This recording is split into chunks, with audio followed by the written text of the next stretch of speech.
Hey Chittarin, how are you? Alrighty, let's have a reminder. Where exactly in the conversation do we leave off? So... we should retreat from this place. There's no furniture or barrier to guard against bullets. Oh, okay. I see. I remember. Hey, hey. A situation like this, with two guns pointed at her, was not one that could just be laughed off, even by a witch. Alright, but the witch laughed. With pleasure. そりゃあ、先代様の使い古しの家具じゃ無理で当然ね。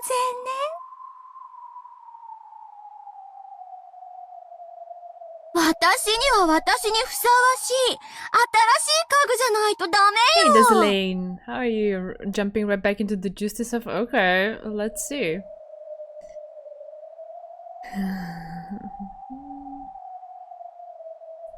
New furniture. 私、義理で使ったけど、もともとお古は嫌いなの。 As she said that, she looked down at Belphegor's remains, which had turned completely into a pile of gold dust, with disgust. Ay. 何の話をしてるかわからねえぜ。おとなしく両手を上げやがれってんだ。New furniture, alright. Then the witch obediently raised her hands. But instead of raising her hands because a gun was pointed at her, it looked more like she was a conductor facing an orchestra waving her conductor's baton. さあさあおいでなさい。私にふさわしき家具たち。あんな安っぽい家具じゃなくて、もっともっと強力な残酷な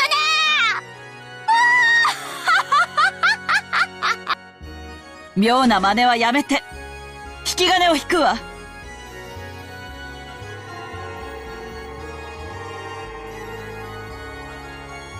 In response to the witch's call, the hall was once again buried in the color of gold. It was a wild dance of brilliantly radiant gold butterflies and felt as though they had been swallowed up by an ocean of gold leaf.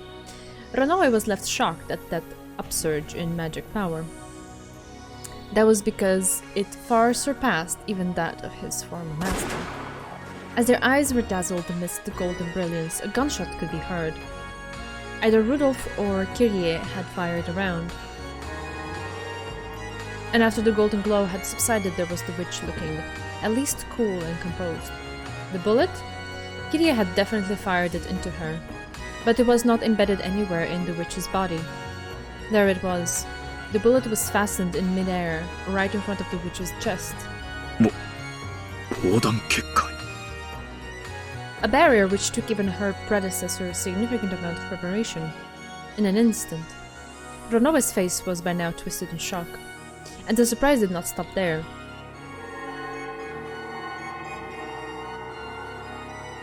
The group of gold butterflies created two humanoid forms. It was a furniture summoning. Bunnies? What? More best girls, Jesus. The butterflies peeled off and flew away, and beneath them, furniture in the shape of girls showed themselves. シエスタの姉妹兵。先代様でもおいそれと呼び出せなかったペンドラゴンの記念兵をいともたやすく。シエスタ410、ここに。シエスタ45、ここに。Okay. 私にふさわしい家具なんでしょうね、あんたたちは。絵本の朗読から同伴デートに隕石撃墜まで幅広くお答えしますよ。にひひ。 I see Chidorin has something for girls with blue turquoisey kind of hair. I'm sensing a pattern. お答えしないと竜王様に怒られます。何卒ご命令を、ライベアトリーチェ卿。ルドルフさん、逃げましょう。 Their uniforms are really cool though. こいつらはダメだわ。おう。Thanks to the same feeling that had that had alerted her to the ambush by the seven sisters of purgatory, Kiria clearly heard warning sirens going off in her head, almost resembling screams. Without hesitation, they ran. As the witch elegantly watched them leave, she ordered her new furniture. 命令よ。逃げた二人を殺して、そして死体をここへ持ち帰りなさい。そしたら生き返らせて何度も遊ぶのよ。Biggest vibe out of all furniture. Okay, I'm looking forward to that.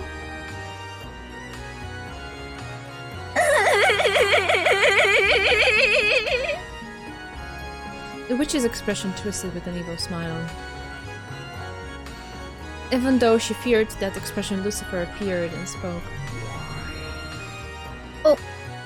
恐れながら、先代様よりそのような残酷行為は慎むようにと。When the witch stared at her with those terrifying eyes, Lucifer was struck dumb. She was unsatisfied. She was bored of not being able to let her own power and her own cruelty run wild. Irritated by her predecessor's furniture telling her to act with restraint, her discontent was at its peak. Some new powerful rabbit furniture, oh lord. 傲慢のルシファーちゃんじゃない。お久しぶりに元気？ Yeah. また今度一緒に遊びましょうね。にひひひひひ。410！死後はダメです。怒られます。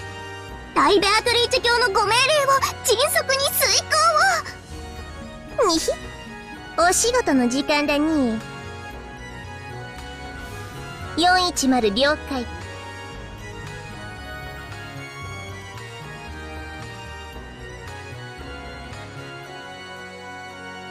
I'm trying to see. What does that?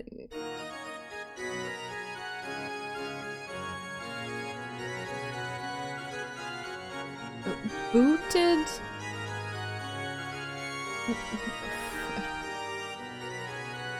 Firing guidance system? Is that what it says? Booted firing guidance system. Okay. Ah, it's Sayaka from Madoka. Okay. Oh yeah.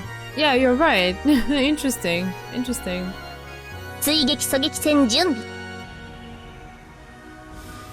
地形データ収集。射撃用データ収集。410へデータリンク。410データ受領。 There are some jokes in that text. Well, the subtext is in an alphabet that I can't read, so I can only read the big things after I struggle a little bit. Yeah, the second one is initiating data collection, and the third one, forming, firing... Huh? Curve. Curve. Wow. Wow, it's so weird to read it that way.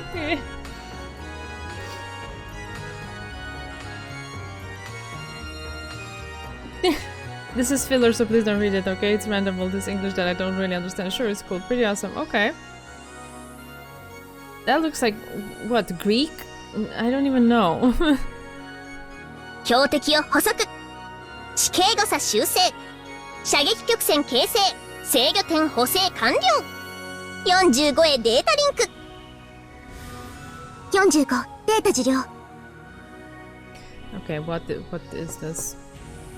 危険区域確認。はっ、そこはダメです。 Firing pre...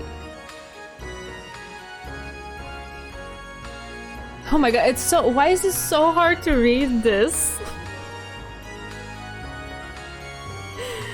Firing preparations complete. Accuracy 97.89%. Okay, there it is. Oh god, this is twisting my mind in so many ways. 後ろ邪魔だよ、ルシファーちゃん。 I see. Greek alphabet but English words. Okay. Yeah, have fun deciphering that. I'm not gonna invest the time. バックファイアで焼けるよ。にひ。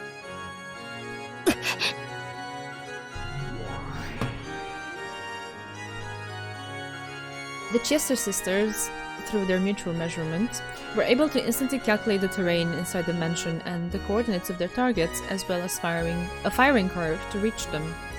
Yes, their shots could be guided to draw a curved line. No one would be able to escape it. The precision homing ability of the Seven Sisters of Purgatory was nothing more than a cheap version of the ability these two held. 45射撃準備完了。弾手選定装填。 The two of them faced each other, and as though they were both pulling back a bowstring together. There, a dazzling golden arrow was readied. Okay, this seems very similar to Madoka as well, because she has a bow at some point. Their outfits are adorable. Yeah, they're really cool. Do we have them in the character thingy? So we can admire them. Yeah, we do. Very, very cute. I'm sensing a pattern with the lower part of the costume, but okay. I see that. I guess Hirokishi is a man of culture. Right, a weapon in a contract with Beatrice.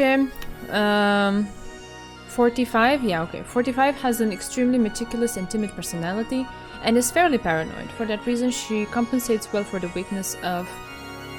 how do we call her? 410? 410's slapdash personality when they work as a pair. Cannot bear silence and even becomes emotionally unstable unless she is constantly being given orders. 45 excels in enemy search and being decisive. The sisters' battle power is doubled by her support, sorry. Interesting.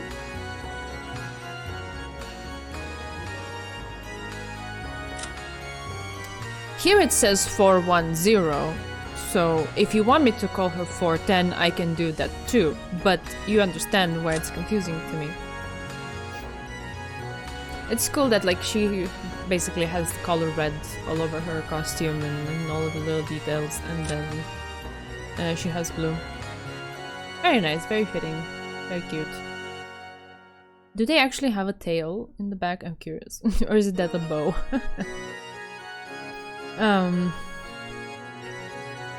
Right, a weapon in a contract with Beatrice is a kid with character who has a unique and brazen way of speaking.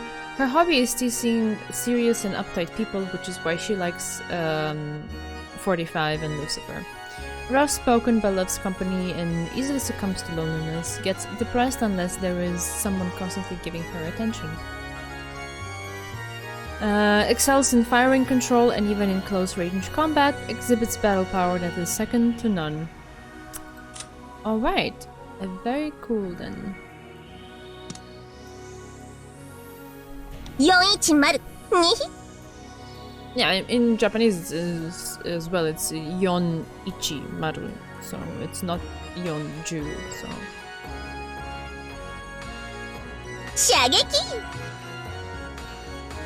After they proclaimed that they were firing together, they released a single arrow. As the curve taken by the gold sparkling snake of light drew a trail, it headed in the direction Rudolph and Kiria had run in rapid pursuit. Yeah, I don't disagree with you. I just... if the novel tells me something, I feel like I should follow that. Okay.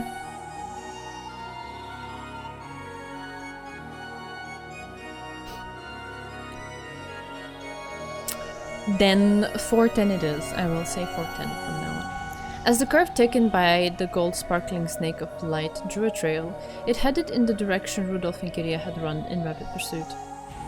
410. Yeah, for not. Yeah, I know. Calling her the smug bunny is perfectly fine as well. Oh.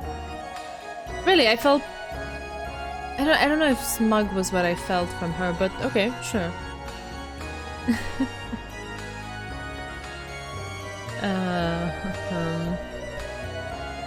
It turned through the corridors, crawled over the floor, chasing them as it drew a beautiful curve. No one could block the Chester sisters' homing projectiles. No one could escape them, and their strength could pierce all physical and magical defenses. It was an all too merciless guided weapon for certain death. However, among mythical class soldiers, it was a weapon used by pretty much everyone. It was very commonplace for them, and very extraordinary for those of the everyday world. なんだ When he noticed something rapidly chasing them and turned around.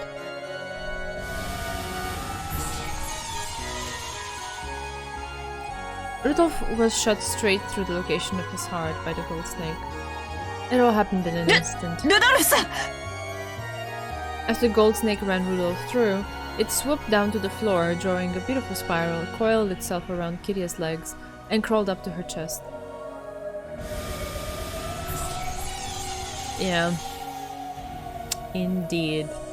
And just like Rudolph, it shot through, it shot straight through the location of her heart. And all of that too happened in an instant. It impaled Rudolph and it impaled Kitty. So they died at almost the same time, dropped to their knees at the same time, and fell over at the same time. And they were doing so well. Yeah, it was kind of feeling hopeful a little bit and interesting, but okay, I guess we have nonsensical deaths explained by magic again. So they have the power of Yondu from Guardians of the Galaxy. Oh man, I watched that so long ago, I don't remember. What exactly is that? Evatrice power crept the stakes. Yeah, as if we didn't have enough power creep. Just have like even more uncounterable magic. Hey Zeku, how's it going? 何これ Ah, the magic arrow. Okay, by whistling. Okay. Thank you for refreshing my memory. 圧倒的じゃないバカバカしいくらいにあっさりね私ではこういう家具が向いてるわ先代様の中古家具とは大違いさあ二人の死体をここへ飽きるまで何度でも蘇らせて思いつく限りの残虐な殺し方を試してやるのはあ魔女がこんなにも楽しいなんて命を奪うことがこんなにも楽しいなんて The most shunned action to take for someone born a human is the murder of another human. It's only natural for a human not to understand how pleasurable it is to break this taboo. But she was no longer human. She was a witch, and there were some pleasures that only witches could understand. You're right, sure. By now, she had tasted those pleasures and was totally immersed in them. After learning that the contents of the forbidden pot were honey, she could no longer live without it. No, maybe the contents were honey because they were forbidden. In any case, the act of killing humans gruesomely and doing it over and over was by now giving her a drug-like pleasure. As the witch rolled over laughing, the gold snake which had just been fired returned as though being hauled back in. The two were stitched at the tip and being dragged along. The witch's order had been carried out. Rudolph and Kiria had been killed instantly and their bodies had been carried back. シエスタ45、410、命令遂行を完了しました I like how it can also be interpreted like a justified insult, like you're no longer human when you do something like that. Yeah, I see what you mean. Yeah, you're right. I'm just too caught up in my disgust for this whole thing to think a bit about it philosophically or metaphorically, but yeah, you're absolutely right. That's a very good observation. It's just like, why does it have to be destruction and murdering? Why is that the instant thing that, oh, a witch who has come into all of this power decides to do? Why does it have to be that? Can't you be entertained by, I don't know, summoning cookies out of thin air and throwing a tea party all day? Why does it have to be this, you know? 大ベアトリーチェ教の次の命令を待ちますどうかご命令を赤ん坊のおもりからネトゲのお相手 The patriarchy.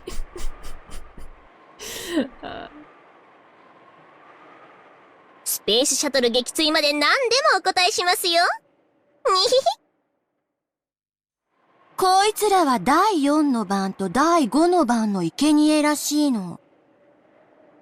だから最後には、役立たずの7姉妹。ああ、もう5姉妹か。こいつらを、額と胸に刺してえぐらなくちゃならない。でも、それを最後にすればいいんであって、それまでを私がどう遊ぼうと勝手よね。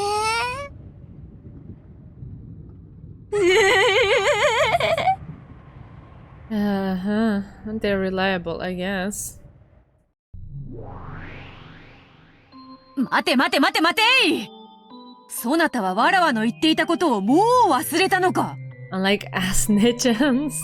おや、これは先代様。何か文句でもおありですか？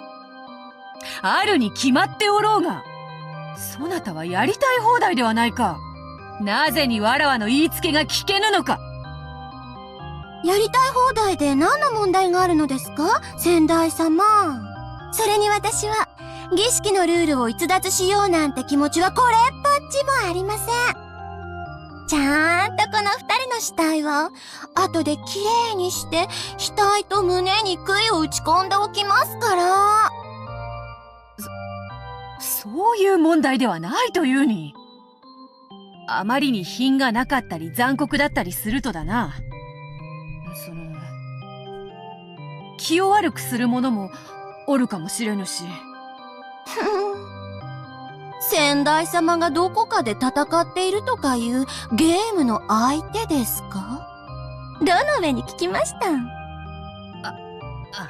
おしゃべりめ。まあ、正直に言うとそういうわけだ。ちょっと目に余ると、講義を受けてな。先代様にわざわざ伝言などさせず、直接講義にいらっしゃればいいのに。臆病な方です。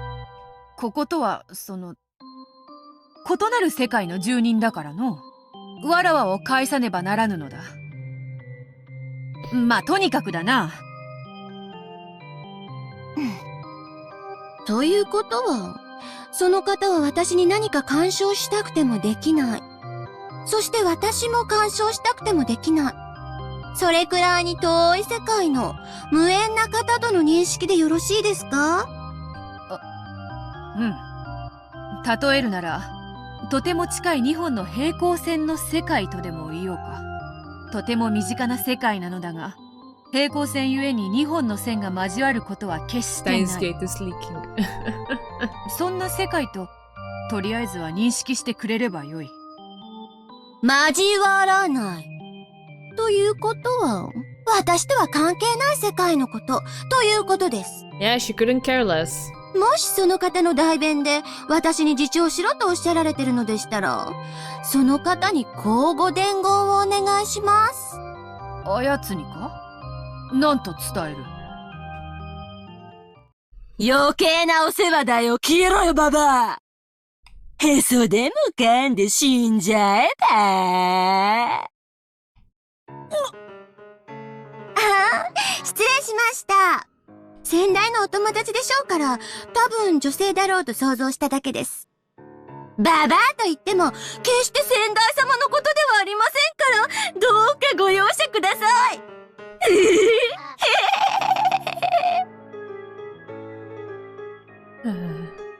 Lord, grant me patience. When she spoke, the witch was looking straight into Bato's eyes. Anyone in that place would be able to figure it out just by looking. 先代様? Delightfully evil. I mean, delightfully to herself, I guess. Not to me. I'm not delighted. とても不思議に思うことがあります。どうして先代様は、その別世界の方とゲームをして、No. I don't have ringtones, generally speaking. My phone is just on vibrate, so even if I were to add a ringtone, I would never make it that, please, no. Can't just be me who found that scene just a little cathartic. Which one exactly do you mean? I don't think I have felt catharsis in a while. I think last time I felt it was when Battler slapped Beatrice. That was great. Since then I've been.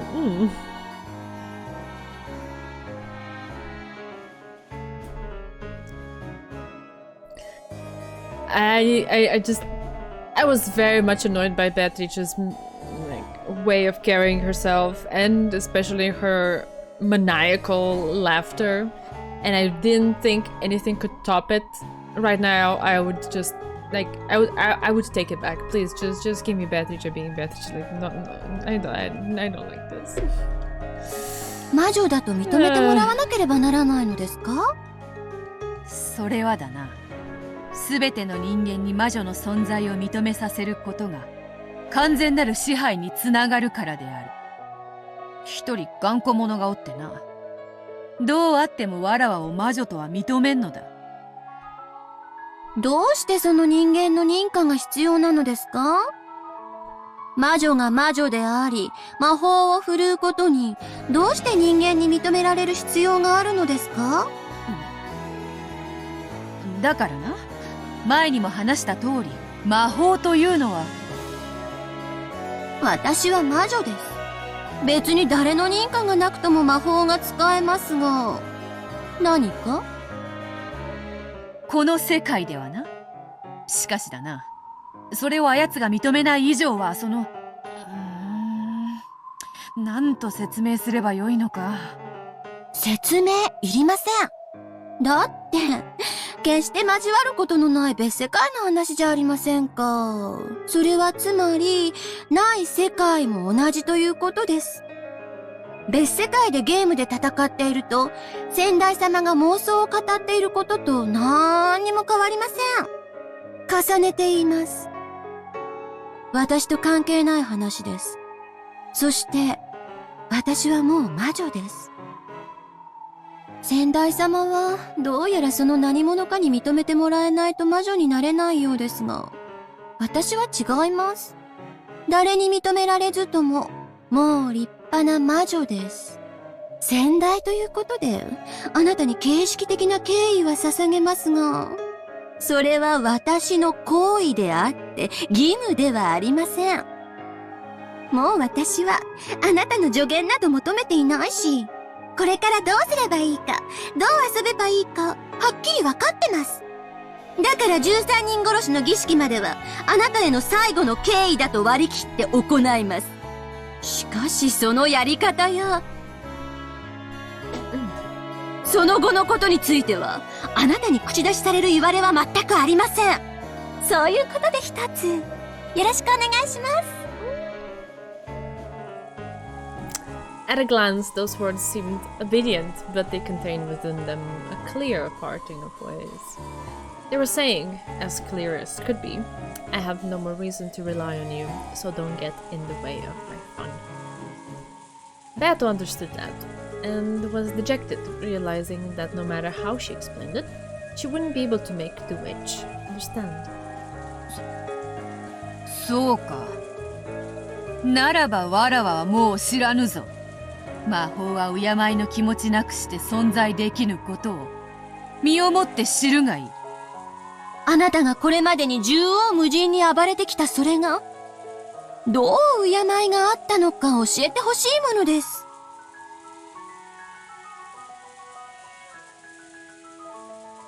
After hearing that, Beato could not respond, because she remembered hearing exactly the same thing from her master.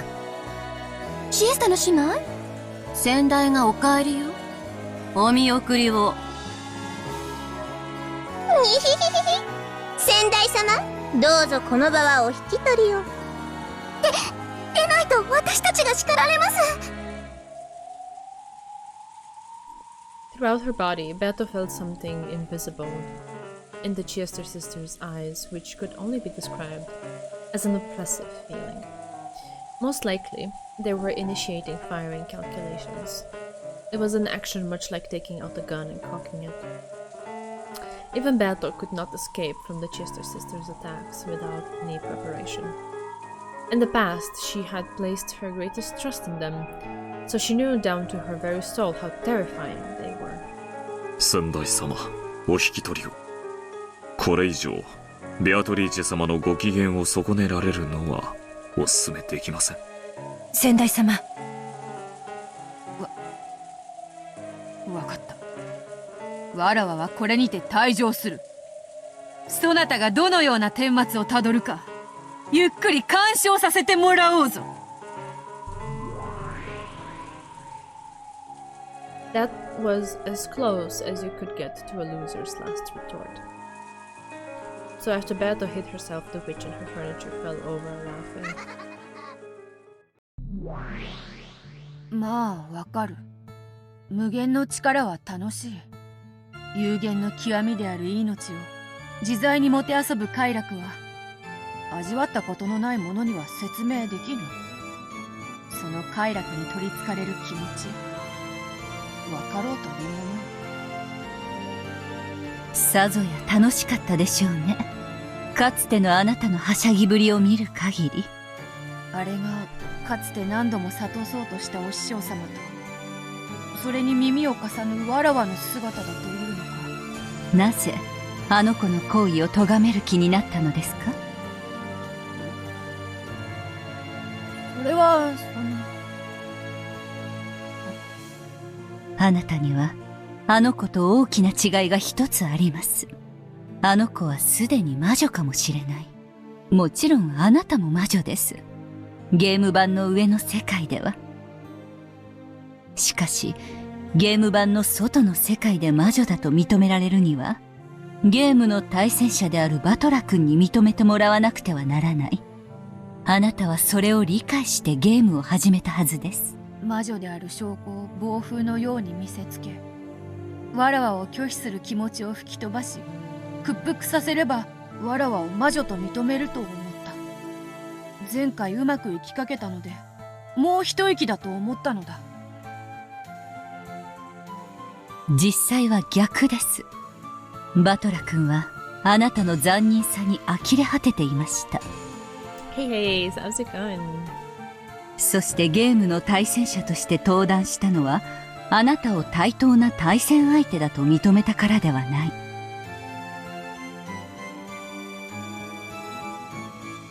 残忍な魔女の存在を一切認めないという強い敵意に基づいてです。愚かなあなたは、バトラ君が対戦者の自覚を持ってくれたことを、自分を魔女だと認めさせる第一歩のように感じていたのでしょう。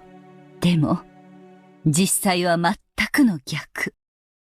バトラ君は、あなたを魔女だと絶対に認めないために、あなたのゲームに挑んだのです。浅はかな北風がいくら吹きつけようと、旅人はマントをより深く着込むだけ。あなたは大きな間違いを最初から犯しているのです。このゲームはバトラ君を屈服させる拷問などではない。あなたがバトラ君に認めてもらうために努力する試練なのです。うすうすはよ。前回はバトラ君にとって辛いゲームでした。しかしもう気づいたようですね。今回はあなたにとって辛いゲームです。わらわはこれからどうすればいいのだ。あなたが自分で考えるのです。幸いにもあなたはもうゲーム版の駒を降りて新しき魔女に委ねました。じっくりと自らについて思案する時間があるでしょう。バトラはもう敵意の塊じゃねえかよ。 Introspection time, yeah, exactly. 魔女は認めない。そしてわらわも認めない。それでどうやってバトラに認めてもらうんだよ。北風でダメなら今からのこのこ太陽で照らせっていうのか。このわらわが今さら。今は10月、ハロウィンの季節ですね。太陽が死に再び蘇る再生の月です。蘇ったばかりの弱々しい太陽は冬の木枯らしに遠く及ばないでしょう。しかしじっくりと成長し、やがては春の訪れを告げることができる。その時旅人はマントを畳むこともあるかもしれない。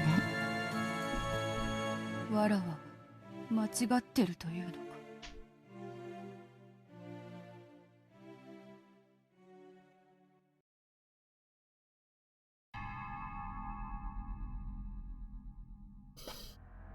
Right.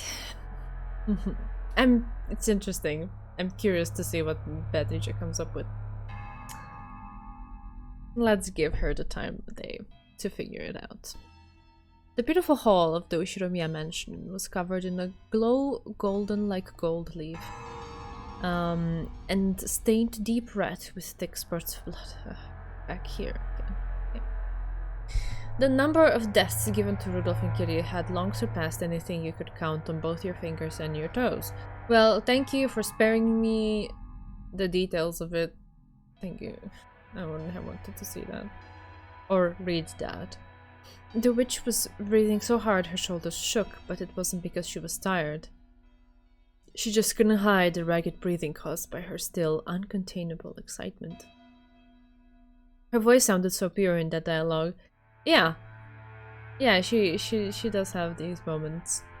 She's having them a lot more in this episode. Curious to see what will come of it. 人の生き死にを自由にすることのなんと楽しいことか。無限の魔女の力の前には私が思い描く無限のすべてが実現するわ。どんなにぐちゃぐちゃにすりつぶしてやったって私は指を一つ鳴らすだけで元通りにして蘇らせることができる。そして最後に申し訳程度に碑文に沿った死体に戻せばいいんだからね。ねえあんたたち、ぬいぐるみのお腹を裂いたことってある？な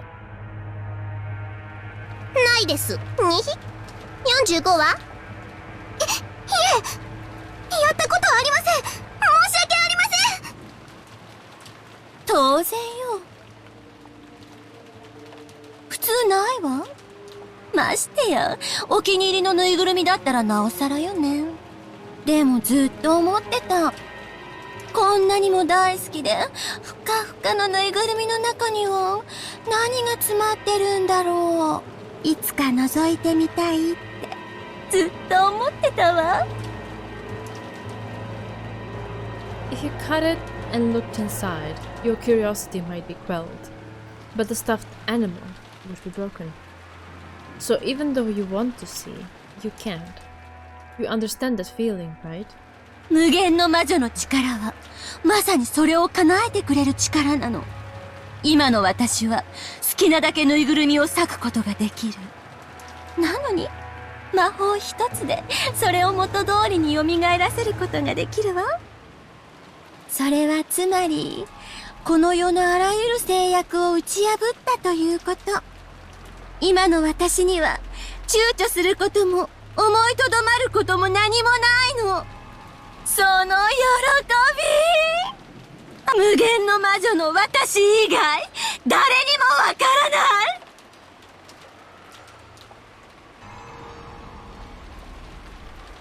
らない！ As the witch let out a euphoric cry, she revived Rudolph and Kyrie again, and faster than they could realize it, she killed them right away.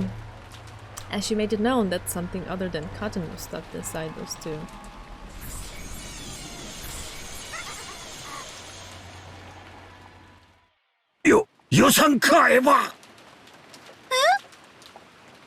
Oh, interesting. Okay, I did not expect this. Alright. あんた、いたの？ In that hall of tragedy, Hideyoshi showed himself, his gun readied. The witch had sealed the mansion with a barrier, so Hideyoshi had nowhere to run. He had probably picked up Rudolph's or Kirie's gun and come back. It seemed that the gun, which should have been something to be feared, was no longer an object she took seriously, now that she was overflowing with magic power. Her bold expression didn't flinch in the slightest. なんでローザさんやマリアちゃんやルドルフ君やキリエさんまで殺さにゃならんのや。 Pulled up on a witch with a shotgun. I mean, yeah, that's pretty badass, don't you think? he's calling her out and everything, and he realized what's happening. Like, props to him. はあ？私は後宮家の当主にして六軒島の魔女よ。この島では何を起こそうと全ては自由自在。今だけの一瞬を切り取って、その生き死にを問うなど、私には無意味なこと。Hideyoshi was struck speechless by that all too callous response from the witch. Could someone's personality change so much just by finding Kinzo's gold? I guess this could all just be like a very elaborate allegory for how someone can be transformed by such a find, I guess. どんだけ高く積まれた黄金やったやろな。わしには想像もつかん。お前の正気を失わせるほどのものだったんやろ。だがな、そんなにもたくさんの黄金やったなら、なして気前よく分けっこしたろって思わんかったんや。誤解してるわ。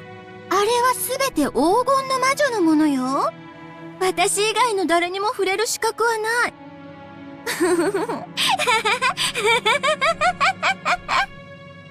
お前は何や？昔聞かせてくれた少女時代の魔女だったエヴァだとでも言うんか？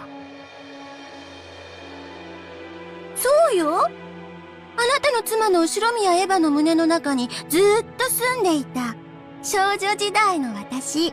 そして魔女なの。エヴァは私を忘れることによって大人になったわ。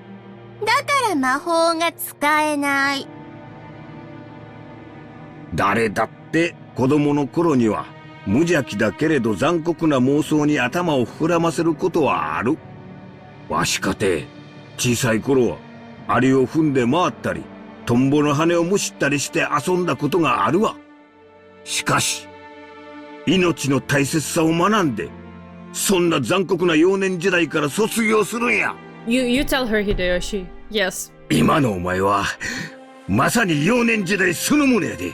エヴァが卒業したはずの人格なんや。それはエヴァやない。別の人間や。そうよ。私、後宮エヴァじゃない。黄金の魔女、ベアトリーチェだもの。楽しいわよ。何の制約もしがらみもなく、生き死にを自由にできるこの閲楽は本当に素敵。割った金魚鉢を謝らなくていい。そして、好きなだけぬいぐるみを裂いていい。私は、A dry sound.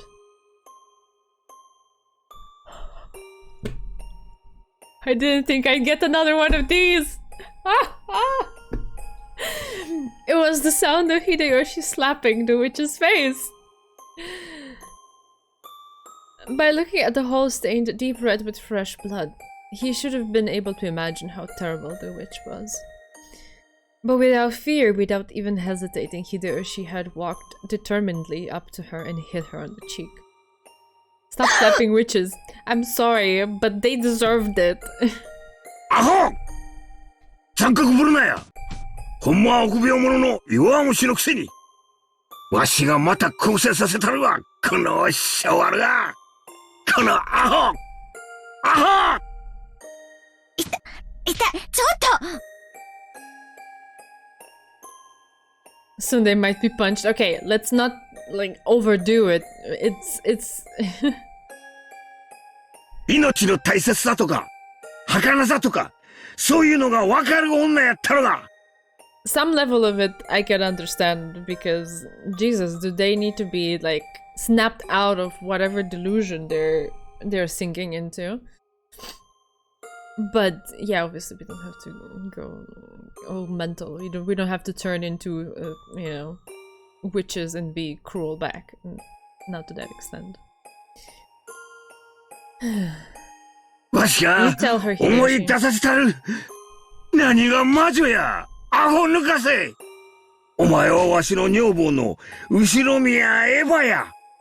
冷蔵庫の残り物でちょいちょいと気の利いたつまみを作れる台所の魔女が先の山や。Aww. I have no idea what you wrote, Zeku, but aww. 目を覚まさんかいこのアホンダラが後ろ宮エヴァじゃないって言ってるでしょうか。アホ抜かせこの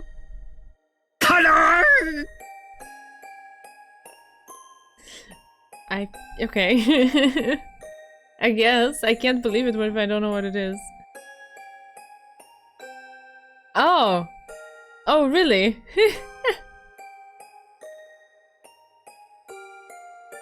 Interesting. Okay, okay.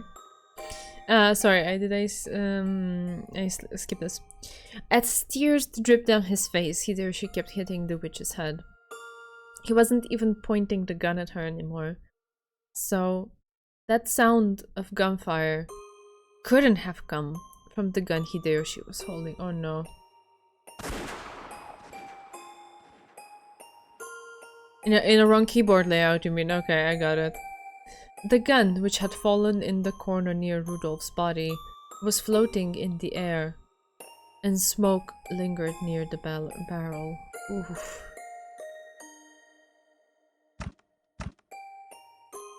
And the bullet. A red stain was slowly spreading across the chest of Hideyoshi's vest. Even though his back was facing the barrel of the gun, the bullet was embedded in Hideyoshi's chest. Bah! Ay. だか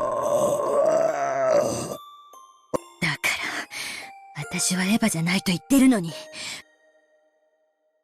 バカでうざい男ね。あんたしつこいから、第6の番の生贄に変更してあげるわ。どこかのベッドの下に隠れて震えてでもいたなら見逃してやるつもりだったのに。わざわざ戻ってきて。本当にバカな男だわ。There was a dull sound as Hideyoshi fell to the floor. Even though he would be able to escape his pain by dying, he resisted that until the last second, and staring straight into the witch's eyes, he passed away. Because he had died without closing his eyes, for a short while the witch didn't realize that he was dead, and she remained pinned down by that gaze. こいつも新しいおもちゃにして遊びますにひ At those words, the witch finally realized that Hideyoshi was dead. ああ、そうね。どうしようかしら。The Chester sisters waited for instructions. On the inside, they imagined an order more brutal than before, from their master. But the expression that rose to the witch's face looked as though she had gotten over her excitement. She looked down at Hideyoshi's face, which still had tears dripping down it. この男のせいですっかり興ざめだわ。もうやめた。ラノウェイ、いる？はい、ここに。後片付けをお願い。先代様もうるさいしね。あのババアが納得する程度に綺麗にしておいてちょうだい。一応、先代様への義理で儀式のルールには従うわ。この3人の死体を第4の番から第6の番ってことでお願いね。ルシファー、出番よ。傲慢のルシファー、ここに。その3人の死体、ほじくってえぐっといて。死体をですか？そうよ。何か不満？いえ。The seven sisters of Purgatory had a modest sense of pride. It was the pride of a hunter, the pride of gouging prey that they had brought down themselves. However, being told to gouge a corpse that someone else had brought down ran contrary to that feeling. Of course, that was not the witch's intention, but for the seven sisters, it was horribly humiliating. However, they had already messed up with two of the sisters defeated, so they had no right to question her. Only Ronoe appreciated that, and he rested his hand on her shoulder in understanding. ベアトリーチェ様のご命令ですよ。ルシファーは3人を選び、儀式の作法に従い処理をするように。It's not much, but gouging leaving people is an honest job. Oh god, no. あと、できましたら私のお片付けにも手を貸してください。かしこまりました。The witch looked down upon Hideyoshi's corpse as though implying that this somehow weird atmosphere was all Hideyoshi's fault. バカな男ね。Furniture work unions now. 死なずに済んだのに。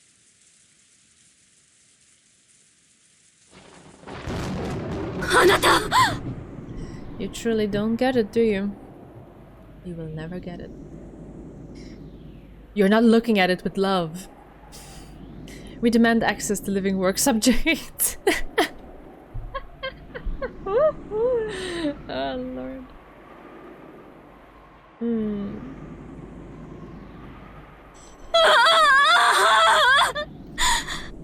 あなたどこいるわよね。返事をして。 The sound of a loud thunderbolt woke Eva from her nightmare. Did someone say love? Yeah, I did. If Hideyoshi had been gripping her hand at that time, her fearful heart would probably have been instantly healed. However, Hideyoshi, who had sworn that he wouldn't leave even for a moment, was nowhere to be seen in the room. 返事をして。あなた。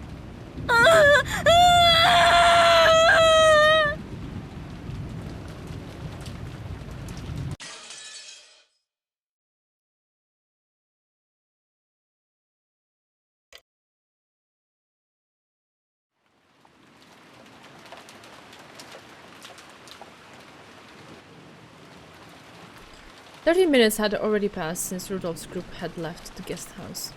By any measure, their return was too late.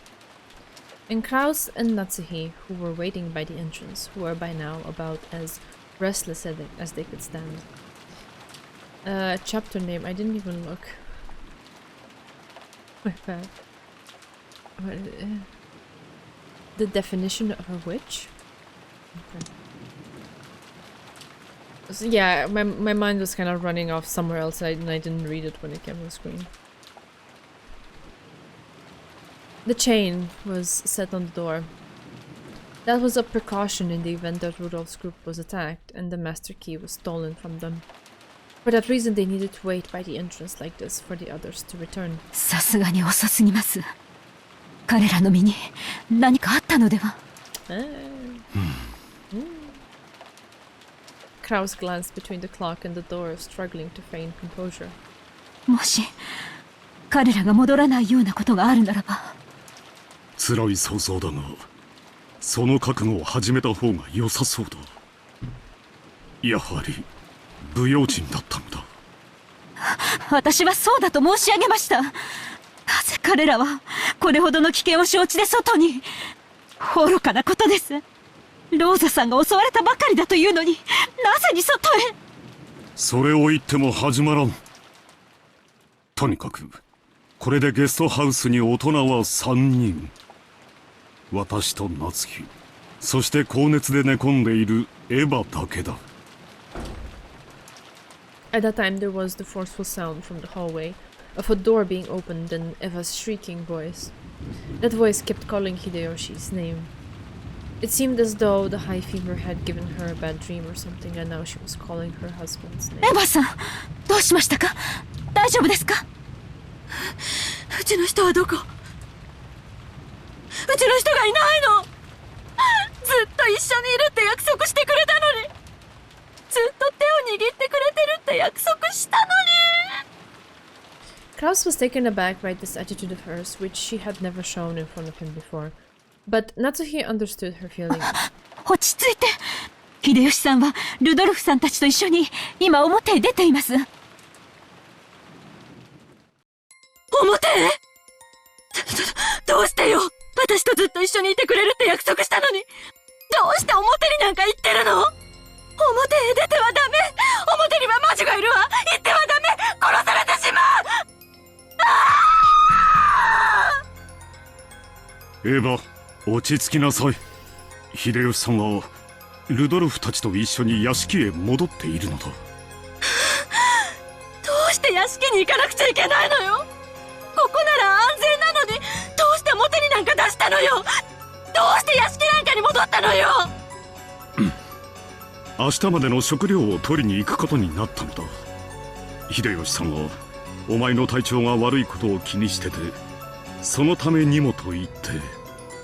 いつ戻ってくるの？いつ戻ってくるのよ。表はダメよ。バラ庭園はダメ、屋敷はダメ。魔女がいる。黄金の魔女が歩き回ってる。見つかったら殺されてしまう。絶対に殺されてしまう。ああ、うちの人はいつ戻ってくるの。30分前にここを出ました。私たちは帰りを待っています。30分？そんなのおかしいじゃない。屋敷に行って食料を取って帰ってくるのに、どうしてそんなに時間がかかるのよ。それであんたたちはなんでここでぼんやりしてるのよ。迎えに行かなきゃ。Yeah, to go outside, which you just said that you shouldn't do. Women! 早くあの人のところへ行かなきゃ。 Get a hold of yourself.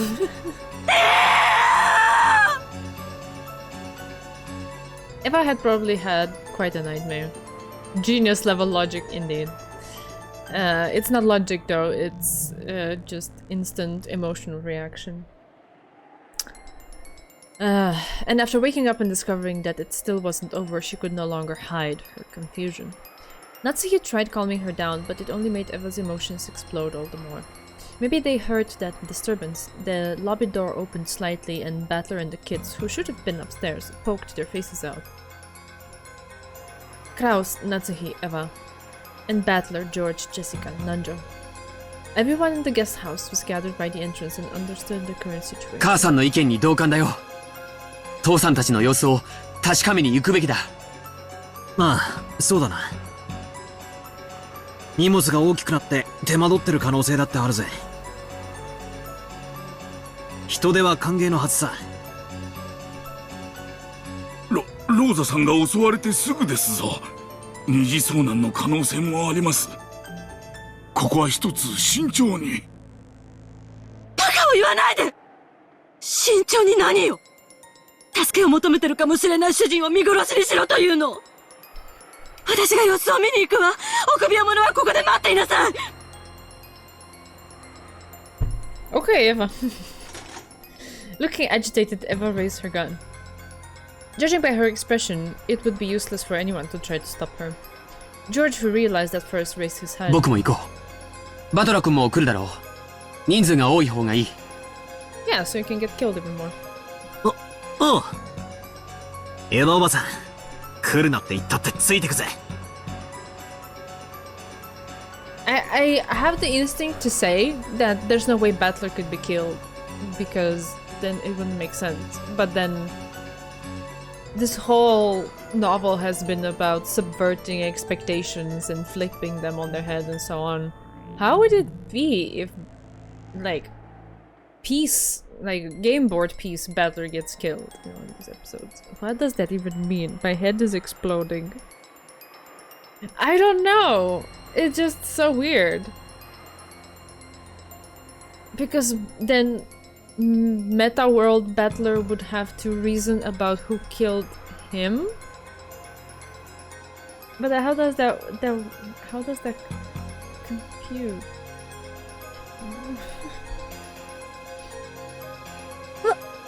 私も行くよ。私だけ安全なところに隠れてなんかいられないぜ。ジェシカは出てはなりません。ここに私といるのです。 In the end, everyone's gonna go together because what? The kids and Eva are gonna go and Natsuki and Kraus and Dantra are gonna be left behind? I don't think so. 良いですね。 She was essentially implying that those three had already been killed anyway, so it was pointless to go outside.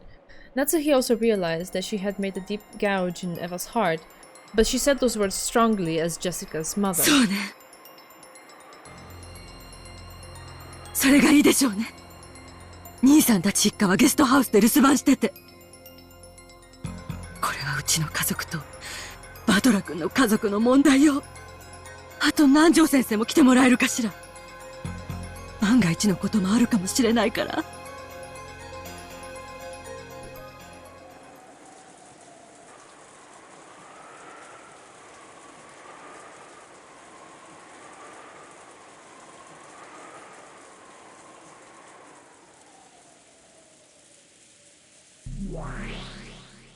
バトラ、エヴァ、ジョージ、南條の4人は屋敷のホールにて、ルドルフ、キリエ、秀吉の3人の遺体を発見。第4から第6の番ってことか。なら死体には、額、胸、腹にそれぞれ、例の悪魔の杭が。はい。ルドルフの額に1本。秀吉の胸に1本。そしてキリエの腹部に1本。悪魔の杭が打ち込まれています。I see a little symbolism there. Into Kirie's stomach. Kinda like the child that she lost. In a way, maybe. Maybe I'm reading too much into it, but yeah. 3人には争ったか、あるいは逃げ回るかしたと思われる着衣の乱れがあります。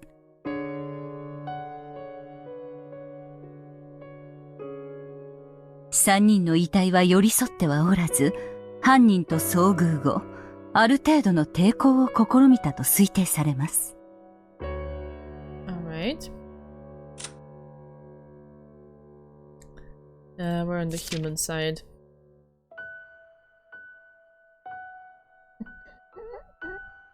Oh, Chidarin. Savage, what can I say? Let's see, Rudolph. Died in the Mansion's hall with his forehead having been pierced by a weapon shaped like a stake. From now on, they have to be finished off with stakes, apparently. Vulgar. Okay. Kiria died in the Mansion's hall with her stomach having been pierced by a weapon shaped like a stake. The stomach isn't a very lethal spot. Wouldn't it have been okay to kill her by a safer method and just stick a stake in the corpse? Okay, I'm not gonna comment on that.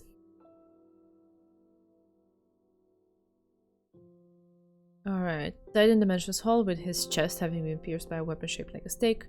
Careless, who knew she was still alive? She was still alive. Okay.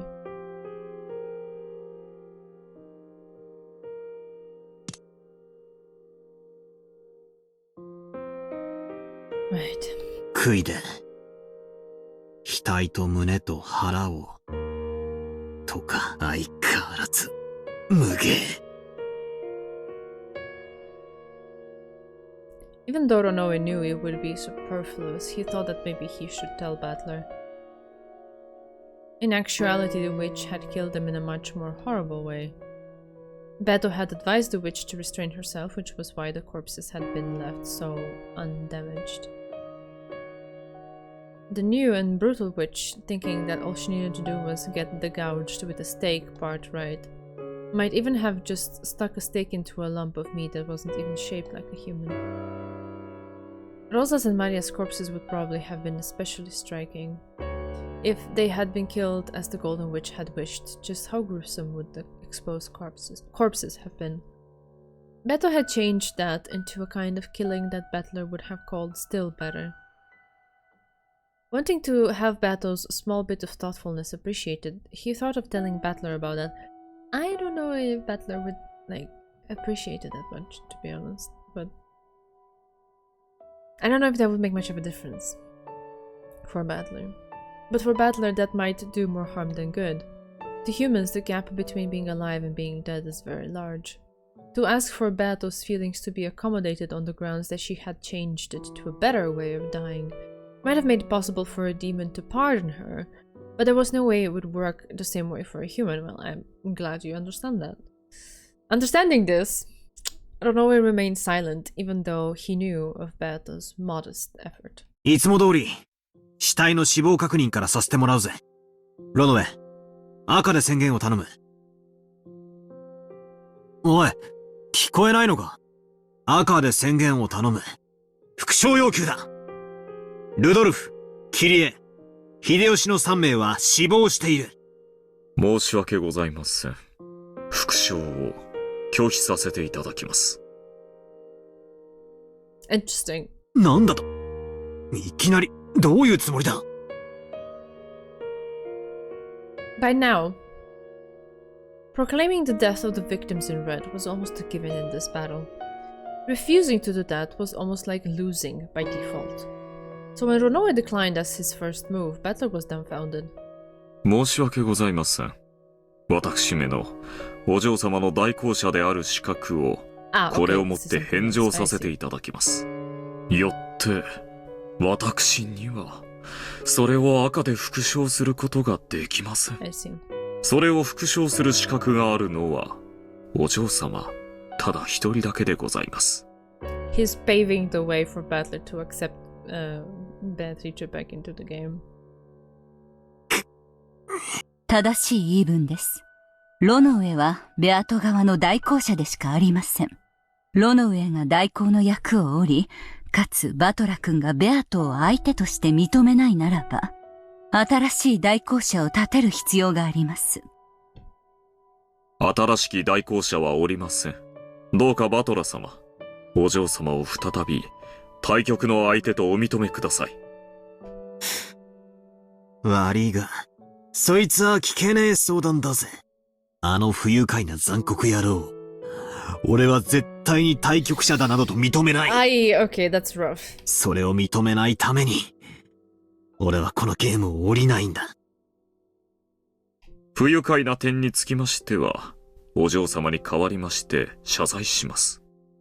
また、お嬢様には二度と不愉快な言動を取らぬよう制約させます。どうだかな。バトラ君、あの子の師匠として私も謝罪します。よく言って聞かせますので、どうか一度だけ許してやってはくれませんか。おいおい、よしてくれよ。まるで俺が悪者みてえだぜ。それに、あんたらにいくら謝罪の言葉を聞かされても、俺の耳には届かない。そいつを、ベアトが自分の口で言えるってんなら、まあ、耳を貸さねえこともないぜ。わかりました。それがあの子を再び認めてもらう唯一の条件ならば、あの子に謝罪をさせましょう。ロノウェ、あの子を呼びなさい。よろしいですね、バトラ君。好きにしろよ。だが、俺が許すと期待するな。呼べよ。あのムカつく魔女。ありがとうございます、バトラ様。ただいま、お呼びいたします。お嬢様、バトラ様がお呼びでございます。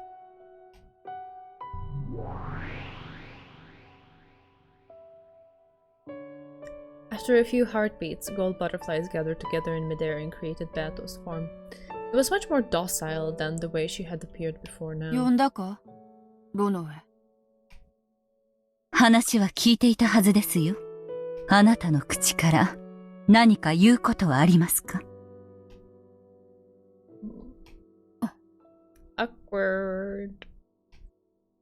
It looked as though Beato shrunk slightly under Battler's cold gaze. Several times Beato made an effort to get the words out of her mouth, but that didn't work so well. And she was just as awkward as someone trying to light a match during a freezing winter with frozen hands. Even as she did that, the game board was proceeding. In the hall, they had just found the bodies of the new victims and had broken down crying.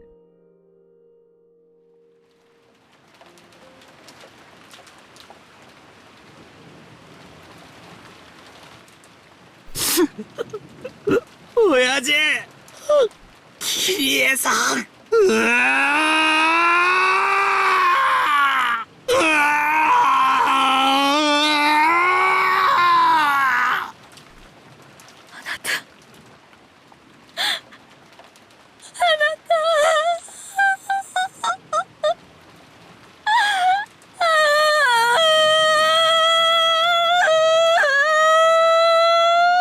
母さん、しっかりして。僕だって悔しい、悲しい。おそらく即死だったでしょう。たとえ彼らが倒れた直後に我々がここに訪れたとしても、きっと手遅れだったに違いありません。いいえ、違うわ。きっと生きてたわよ。胸にこんなものを刺されて、うちの人はもがき苦しみながら死んでいったに違いないのよ。もっと早く来ていればきっと助かった。きっと助かったのよ。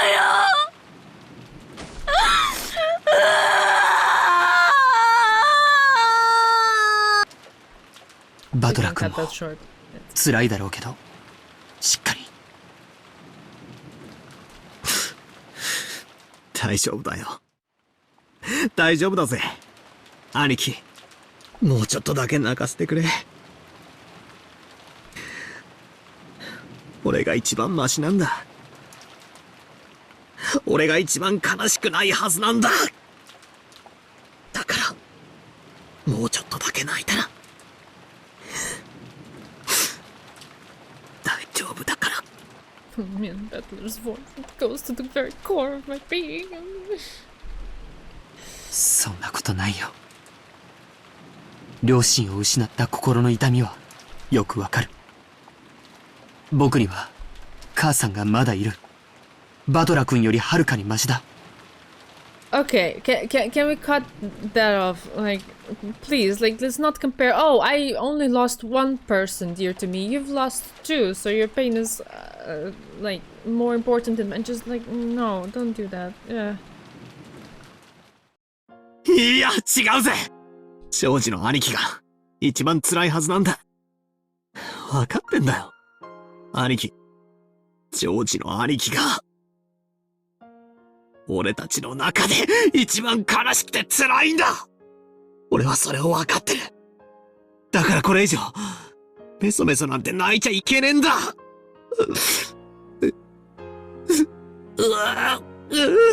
どうして僕の方が辛いなんて。俺にとっちゃ、親父も桐江さんも、成人して独り立ちしたら、いつかは別れる人間さ。親である以上、子供より先に死ぬのは宿命だ。それが、少し早くなっちまっただけの話だぜ。だが、兄貴は違うぜ。いつか別れる親だけじゃない。これからの人生をずっと一緒に生きていくはずの、シャノンちゃんまで、失ったんじゃないかよ。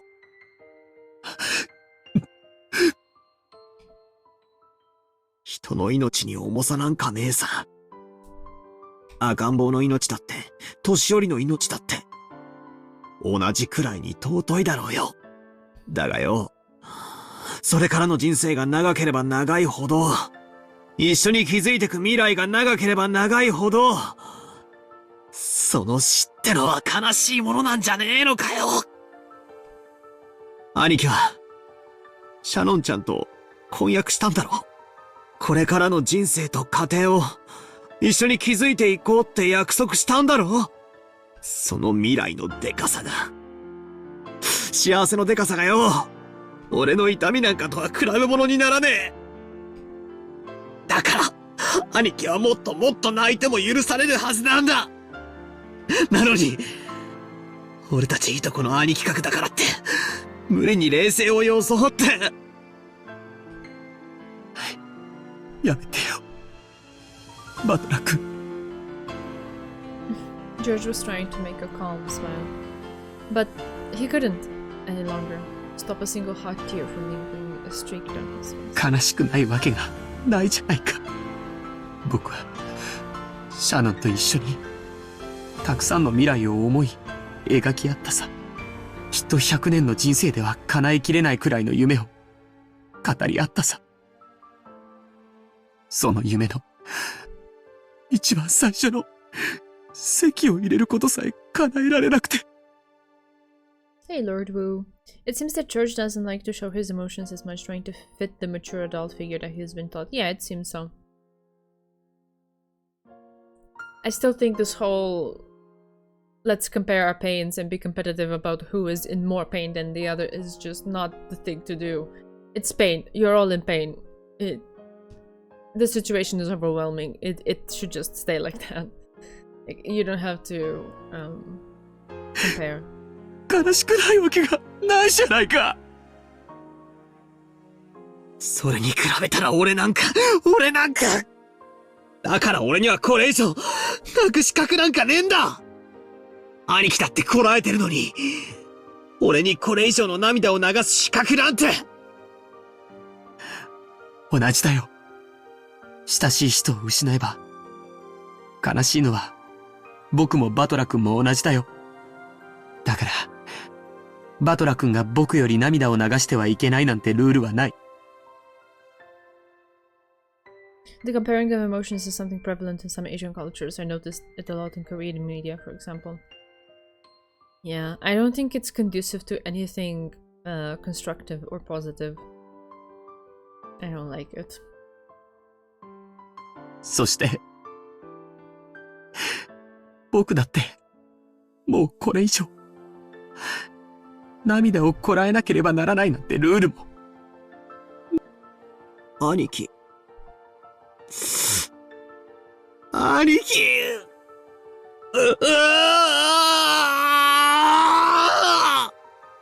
未来を語り合ったシャノンが死んだ。父さんも死んだ。悲しいな。悲しいな。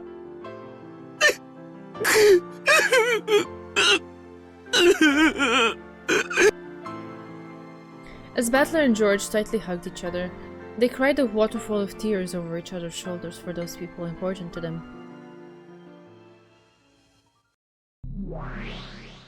どうして俺が、ジョージの兄貴が一番辛いって言ったか。聞いていたからわかる。Is that the music? That was so confusing. その後の人生を共にする時間の長さに悲しみは比例するとな。もちろんそれだけじゃ測れねえけどな。俺たち人間はお前ら魔女とは違う生きてから死ぬまでという有限の時間をその力の限り生きている。それをないがしろにする奴は許せない。ましてや嘲笑いもてあそぶような奴は絶対に許せない。お前のような死の概念もめちゃくちゃな奴には理解もできねえだろうがよ。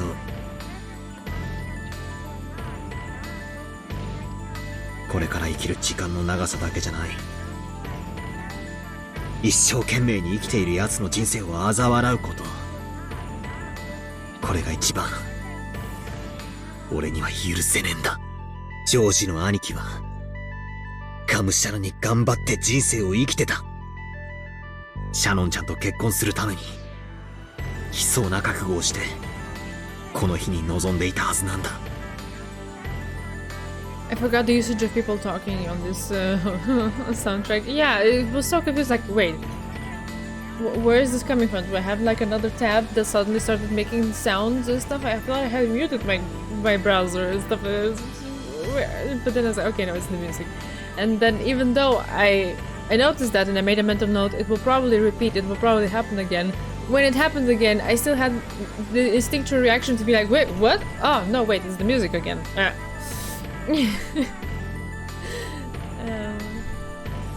俺みたいに久しぶりにいとこと会えるなんて浮かれてたやつとはわけが違う。しかしだな。ベアト、今は黙って聞きなさい。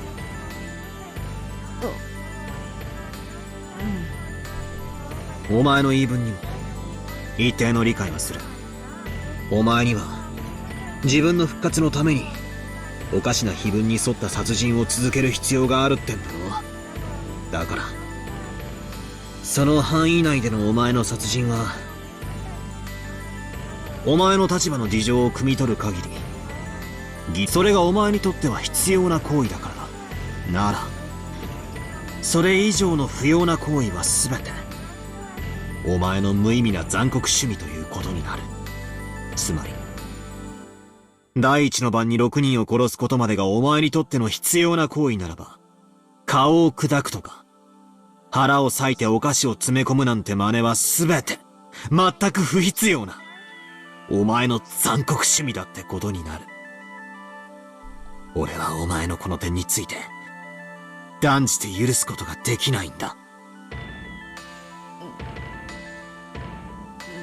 お前はローザおばさんがひどい殺され方を繰り返された時、結局は最後には生き返らせるのだから、どう殺したっていいじゃないか、みたいなことを言ったそうだな。 Unfathomably based battler moment. Yes, I feel very vindicated because I've been saying those things so far as well. So yes, please, go for it, battler. ワルギリアに聞いてるぜ。それはまあ最後には生き返るなら何度殺してもいいという考えは命をもてあそぶだけの全く不必要な行為ではないのか。殺すなら人思いに殺せ。もてあそぶな。殺さないならいたぶるな。お前は人の命を自在に操れるのをいいことに、命の尊厳を忘れてしまった。だから俺は認められないんだ。命の重みを、そして失った時の悲しみを知らない奴を俺は対戦相手だと断じて認められない。無限の魔法が邪法と言われるゆえんです。無限の魔女に有限の概念はない。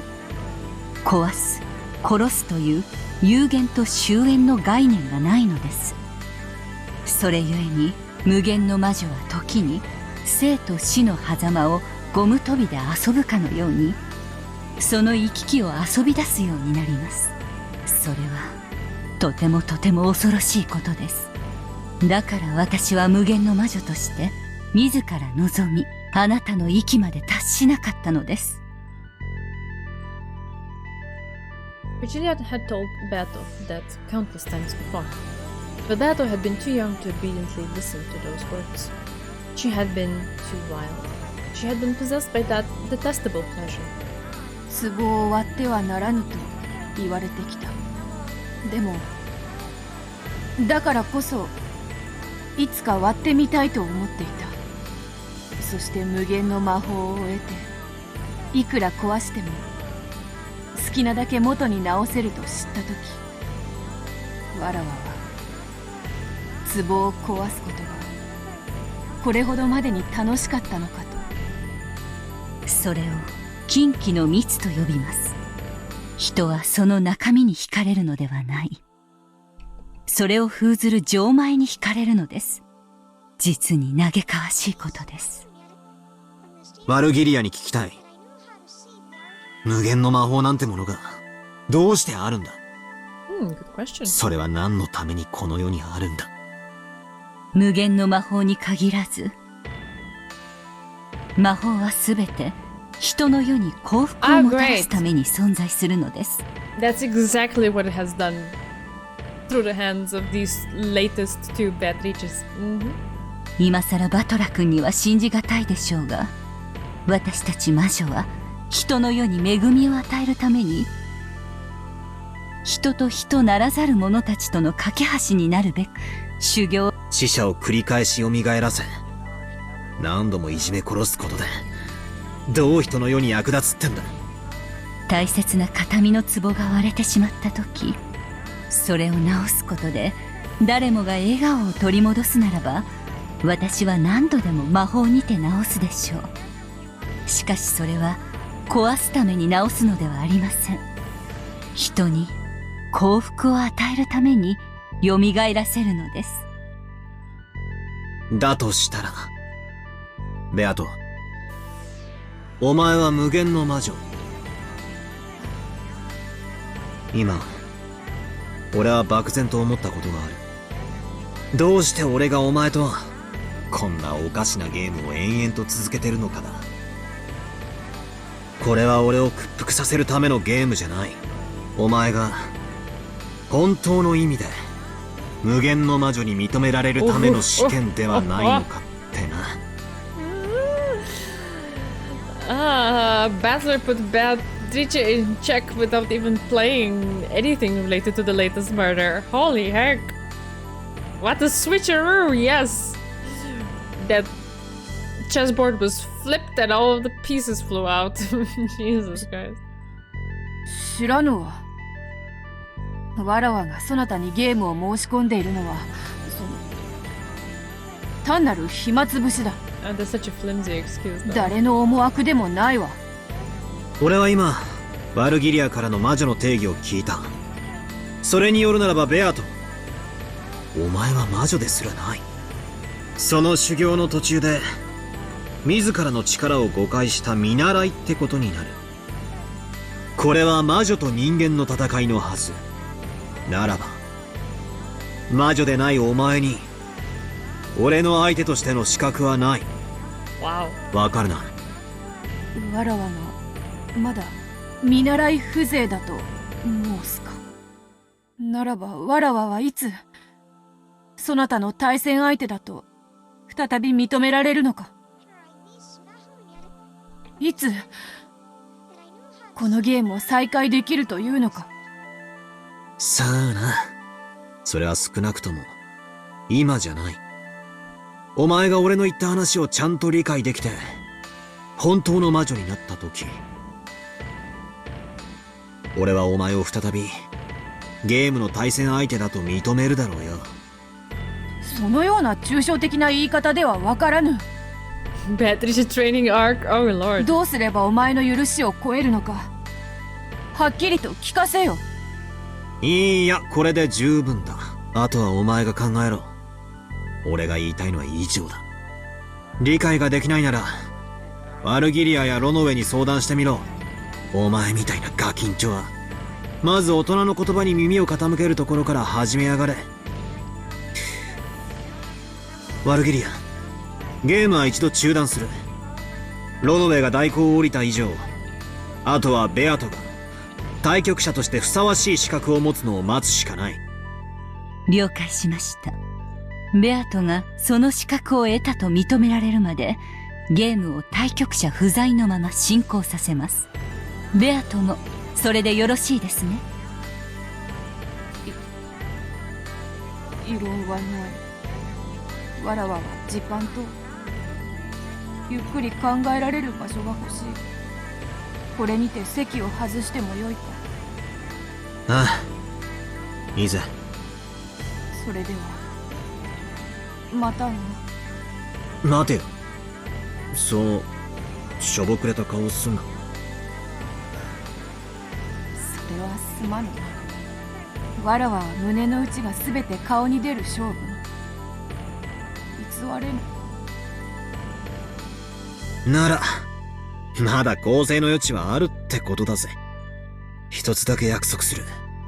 俺はお前とのゲームに勝つかもしれないし負けるかもしれない。お前が戻ってこなけりゃ不戦勝ってこともあるだろうよ。 At that point, Battler stopped talking for a second. Then he spoke forcefully. しかし絶対に俺からは降りない。お前を不戦勝にだけは絶対にしない。お前が再び俺の好敵手としてそこに座るのを俺はずっと。バトラ様、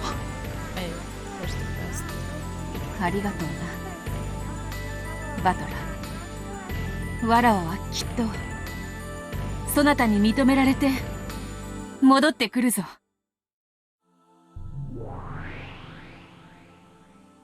Beto showed him a very slightly hopeful smile and disappeared. Looking at that expression, Battler strongly believed that her face could tell no lies.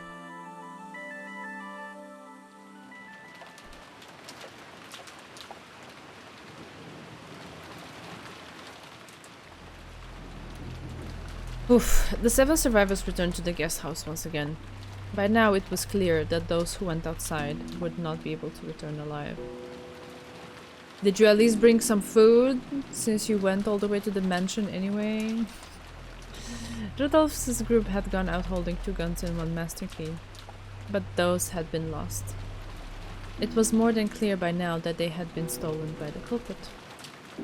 Since the windows were closed with the shutters, they wouldn't open even if the culprit had the master key.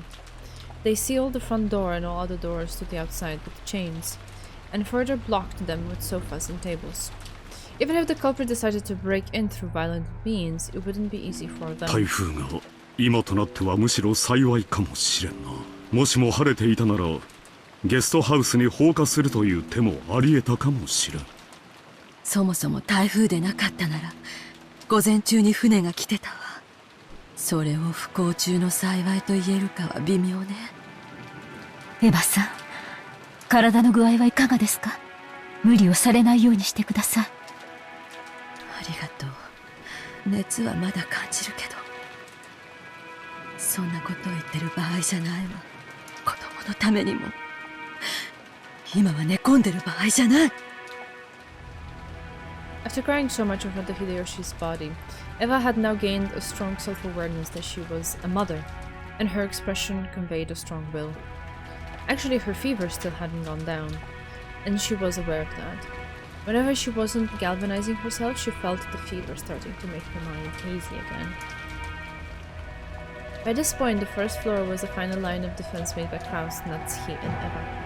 The children and the guest Nandra had been strongly warned not to carelessly come downstairs. If the culprit used a ladder or something, it probably wouldn't be impossible for them to attack from upstairs. But it wouldn't be easy for them to break those sturdy shutters from such an unstable position. It was comparatively safer upstairs compared to downstairs. Battler and George had hoped to remain downstairs as well. Oh, sorry. To fight in the worst case scenario, but Eva had rejected that. In her mind, George was now her only family. It seemed that she didn't even want to expose him to the danger of coming downstairs to the first floor. Kraus and Natsuki could also understand that feeling.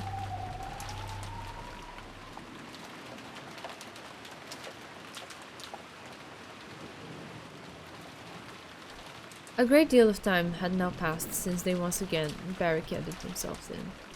In the cousins' room upstairs, Battler, George, and Jessica were sitting dazed, their ears not even registering the TV that had been left on. For a while, Nandro had been with them and had tried to send them words to cheer them up. But when he realized that he might actually be having the opposite effect, he disappeared into his own upstairs room. George kept looking dazedly at the photographs inserted in his notebook. They were from the time he had taken a vacation to Okinawa with Shannon. Shannon's happy smile was contained in those photographs.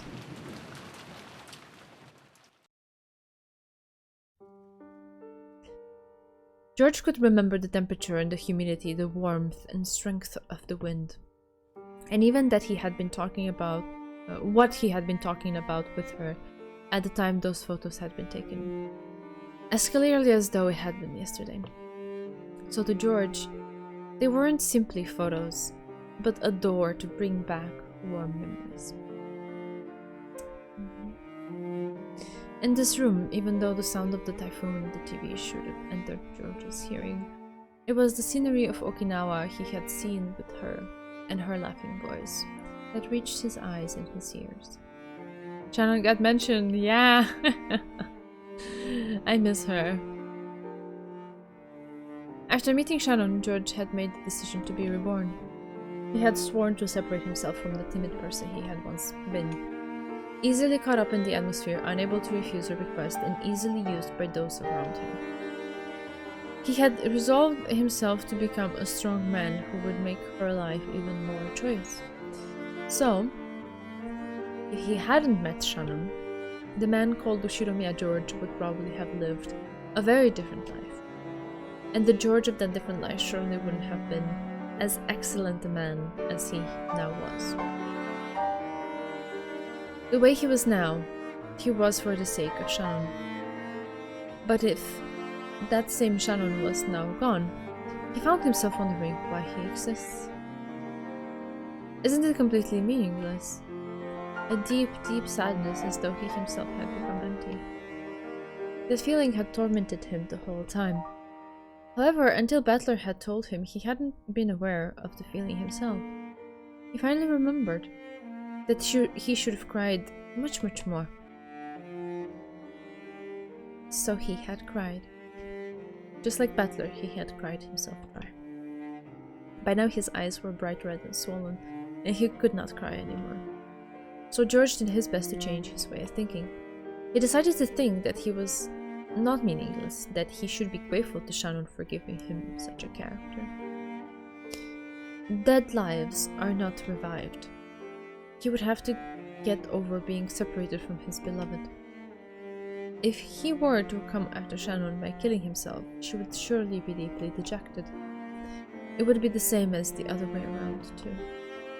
If he died and Shannon chased after him, throwing away her own life, he wouldn't be able to forgive himself.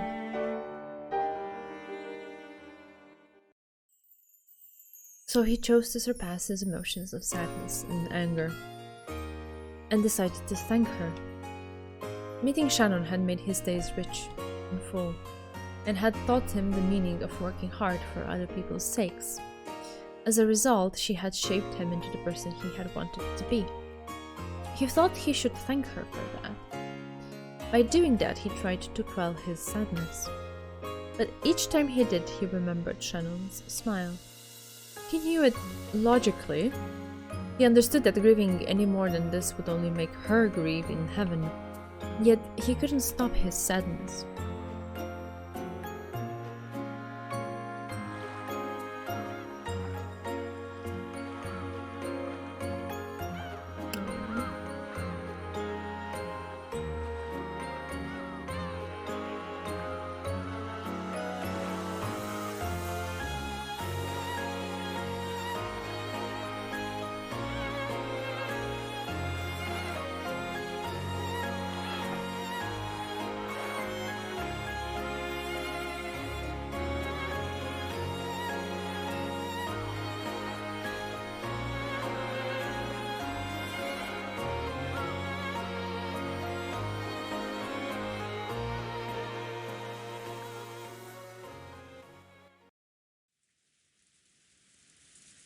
なんで人が死ぬってのはよ、こんなに。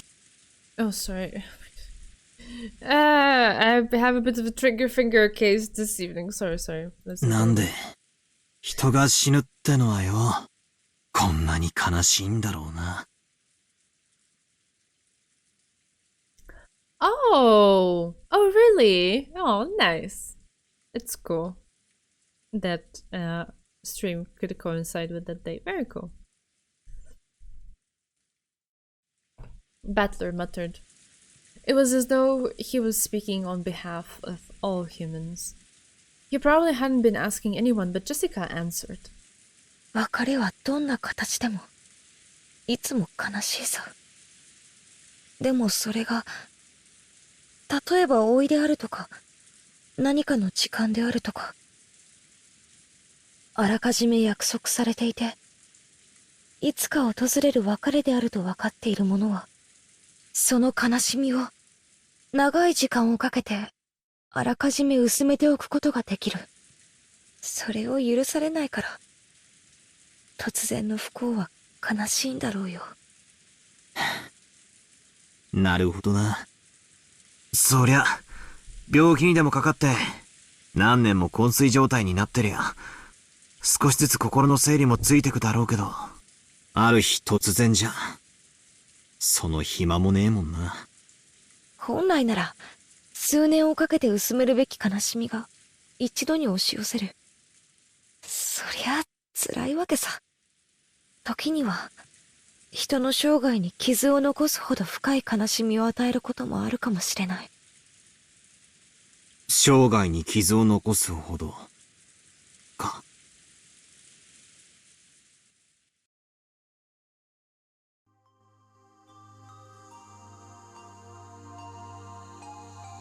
じいさまのオカルト趣味もさ、そう囁かれてたんだよな。例のベアトリーチェって愛人を大昔に亡くして、それが悲しくて立ち直れなくて、それで死者を蘇らせるためのオカルトの研究に残りの人生を全て捧げるようになったのではないかって、そう囁かれてた。だとしたらじいさまは最後の土壇場でその奇跡を成し遂げたな。犯人は蘇ったベアトリーチェでじいさまは殺される瞬間に再会できたってことになるぜ。自分で蘇らせてそれに殺されるとは皮肉な話さ。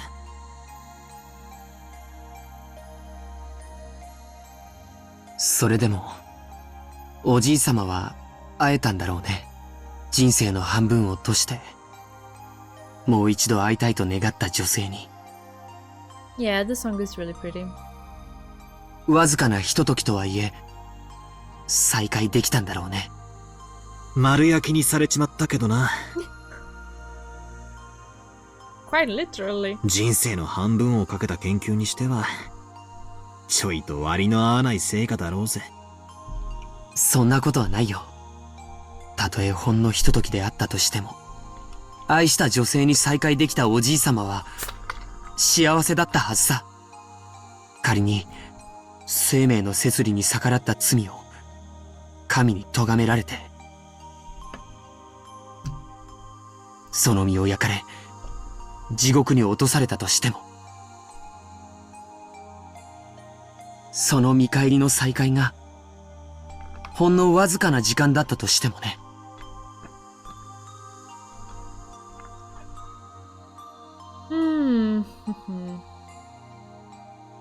上司兄さん。神の怒りに触れて、この身を焼かれようとも構わない。Yeah, it's interesting, I guess. But I just... I have very... If there's any respect that I have for Kinzo, it's so minimal. It's like such a droplet. And I wouldn't put George on an even footing with him, like, at all. But it's interesting. I will give it that. わずかな時間でもいいから、シャノンを再び蘇らせてくれるなら、僕は残りの人生すべてを、おじいさまと同じ研究に捧げるよ。5分でいいから、シャノンともう一度言葉を交わしたい。1分でもいいから、それと引き換えに、すべての人生を捧げても、僕は構わない。兄貴。When Bettler and Jessica realized that their pointless discussion was hurting George, they had no choice but to shut their mouths. George directed his thoughts at Kinzo's life. I saw him sacrifice half of his life to research that no one could understand. And on the last day of his life, he revived the person he loved most, and probably succeeded in his reunion in his final moments. I don't know how much time they were able to spend together. I don't know whether they were given an hour or just 5 minutes. However, in that moment, all of that time he had sacrificed for his research must have been rewarded. Even though he spent decades to gain it, that small amount of time must have been enough to reward him. Until today, I never believed in the occult or magic or anything. Somewhere in my heart, I even made fun of grandfather's research as nothing more than an indulgence. However, I won't make fun of it anymore. No, to the contrary, I strongly believe that it does exist. If that power of belief can become miracles, I'll probably throw away all of my studies up until today, and spend the rest of my life from today onward studying magic. Give me the power of magic. No, George, you don't need that, dude. And a miracle which lets me meet Shannon again.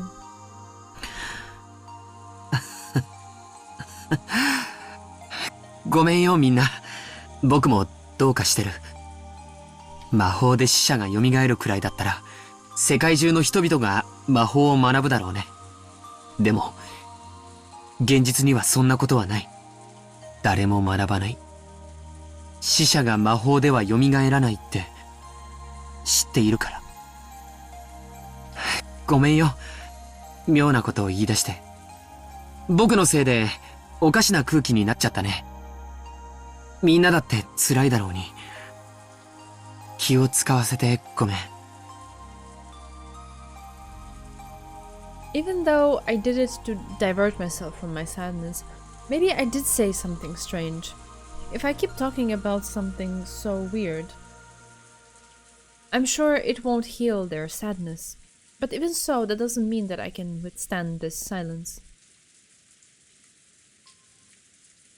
僕は下に行って、もう一杯コーヒーをもらってくる。うちの母さん、コーヒーの入れ方にはこだわりがあるんだよ。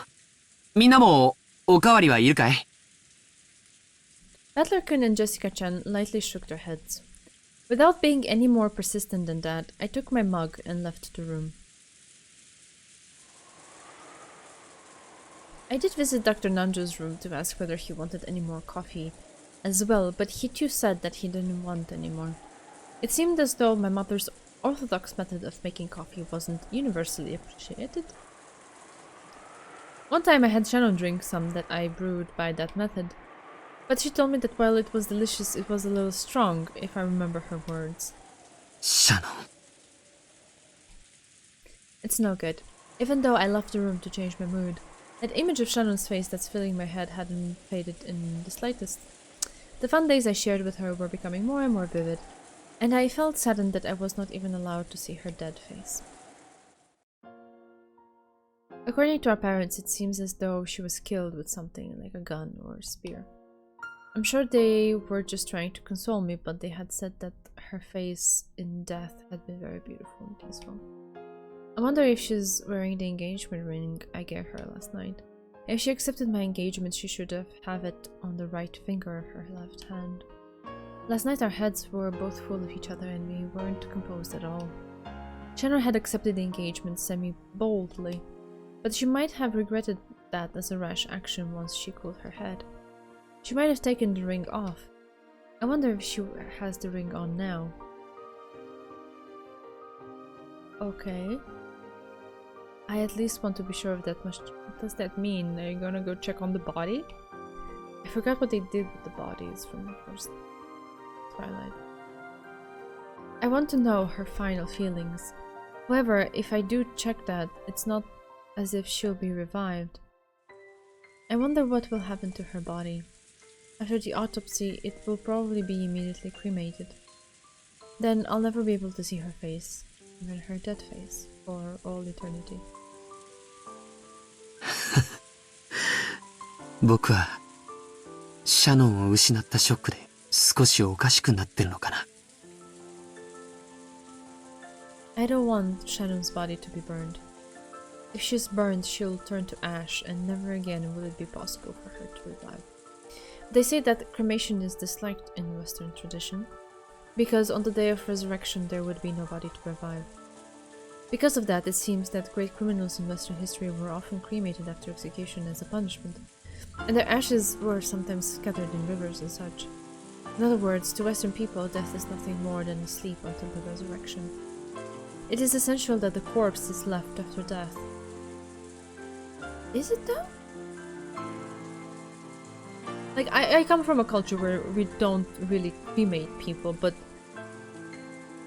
I hadn't realized that the, I don't know, resurrection after the end of the world was a physical one. I always interpreted it as, you know, the soul or something, not the physical body. That's, okay. つまりそれは西洋人は死者が蘇る奇跡の存在を知っていたからなんだ。No. No, what a conclusion to draw. No, come on. でも日本にはその奇跡がなかったから焼いてしまうんだ。Yeah. I know. Like in my religion, it's also tradition to not, to preserve the body and bury it. But I just hadn't realized that it was tied to something like that.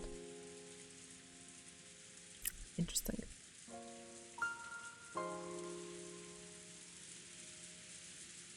Now I understand. I understand why grandfather idolized the Western occult. From the beginning, it had all been only for that reason, just to revive the person dear to him. Grandfather spent the rest of his remaining life researching the Western occult. The situation surrounding us right now was abnormal. Grandfather had revived his beloved Beatrice. Everyone is taking that just for granted. Oh yeah, he revived her. And now she's killing all of us. Is that kind of what the conclusion is? And that Beatrice had carried out a terrible serial murder. Yeah, okay, that's what it is. With chains of locked rooms that were impossible without the use of magic. The Golden Witch, Beatrice. The incarnation of the miracle of the Western occult. And also the culprit who killed Shannon. I should hate that being, and yet for some reason I want to cling to the hope she represents. I wonder if she could use that miraculous magic that grandfather spent his life espousing to revive Shannon. According to the Ushiromiya family legend, grandfather met with her long ago and was given a vast quantity of gold. Then if I also met her, instead of gold, would she give me Shannon's life? How about, if we're going through this reasoning, how about, wouldn't it have been better for her to not have been revived, so she wouldn't even get the chance to kill Shannon in the first place? References to Christianity are so plentiful in Umineko that some believe that Yukishi might be Christian himself, although that was never confirmed or denied. Interesting.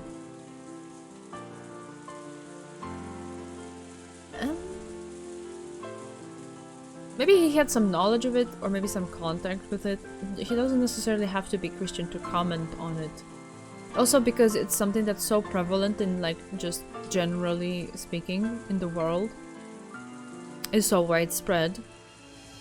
He could just have come into some knowledge about it and just maybe referenced it as a way of either using it as a means to express his ideas or getting a chance to kind of like insert his own take on it. Christianity in visual novels is surprisingly common, especially Catholicism. Interesting.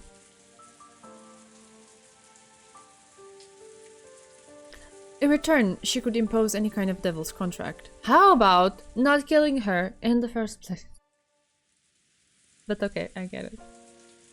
He definitely has some knowledge on it that is more than just superficial. It's not just I use these references to sound cool. It's become even more clear in his interviews. Oh no, I wasn't suggesting that. I wasn't suggesting that his knowledge wasn't solid or that he just uses it on the surface to make references. I just genuinely believe, and from what I've experienced in the novel, he doesn't take any of the references that he makes lightly. They all have a purpose, and he definitely researched at the very least. If the things that he talks about are not something that he actually experienced in real life and or has had contact with, he definitely researched them really, really well. So I have only huge amounts of respect in that direction. I was not suggesting that it was a superficial referencing of Christianity. Right. In return, she could impose any kind of devil's contract. For that, I would sacrifice all of my remaining life. George probably couldn't have believed or noticed that right behind him, the witch herself stood listening to his voiceless wish. Oh no, what is she gonna do now? Okay, good. Then we're on the same page. Everything is fine. Beatrice had been listening to everything George and the others had to say since their discussion just now in the cousin's room. Butler had told her that she didn't know the weight of a human's life, and wanting to understand that in her own way, she had stealthily visited and listened to their discussion. それが願いだというのか。それを叶えれば、わらわは魔女だと認められるのか。Beata looked at the palms of both of her hands. She had handed over most of her previously surging magic power when the new witch had succeeded the name of Endless Witch. Of course, even now her magic power was still... her magic power still made her worthy of being called a witch, but it did not even compare to her previous strength. 無限の魔法などなくとも、わらわは千年に名を轟かす大魔女であるぞ。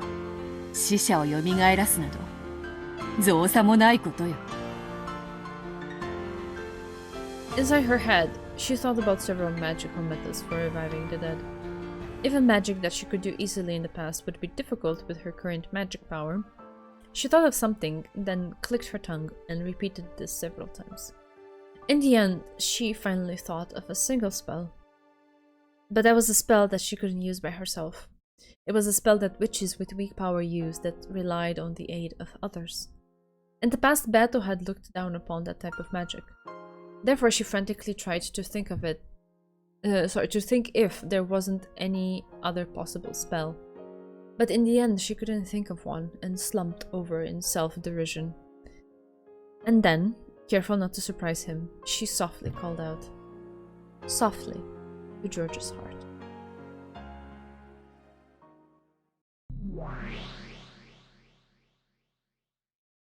"後ろ宮ジョージ、わらわの声が聞こえるか?" 聞こえるとも。あなたは誰だい？本当に魔女のベアトリーチェ？それとも僕の悲しみが生んだ幻想なのか？もしも前者だったなら僕の願いを聞いてほしい。そして後者なら僕をそっとしておいてほしい。Conversations in the world of the mind are a lot like those in a dream. When you dream, haven't you ever had the experience of casually accepting something that would have been absurd in the real world? The conversation in this world was like that. So even though a witch appeared and started talking to George, he was not surprised. わらわが黄金の魔女ベアトリーチェである。本来わらわとそなたはこうして会話を交わすことなどできん。しかしそなたがわらわのことを強く意識し会話を望むから、こうして互いのチャンネルを合わせることができる。シャノンを殺したのがあなたなのか、あなたを名乗る何者かの仕業なのか、僕はどうでもいい。ただあなたが本当の魔女として存在しているならば。 Lucid dreams are effing scary. Yeah, I agree with that. I don't like that.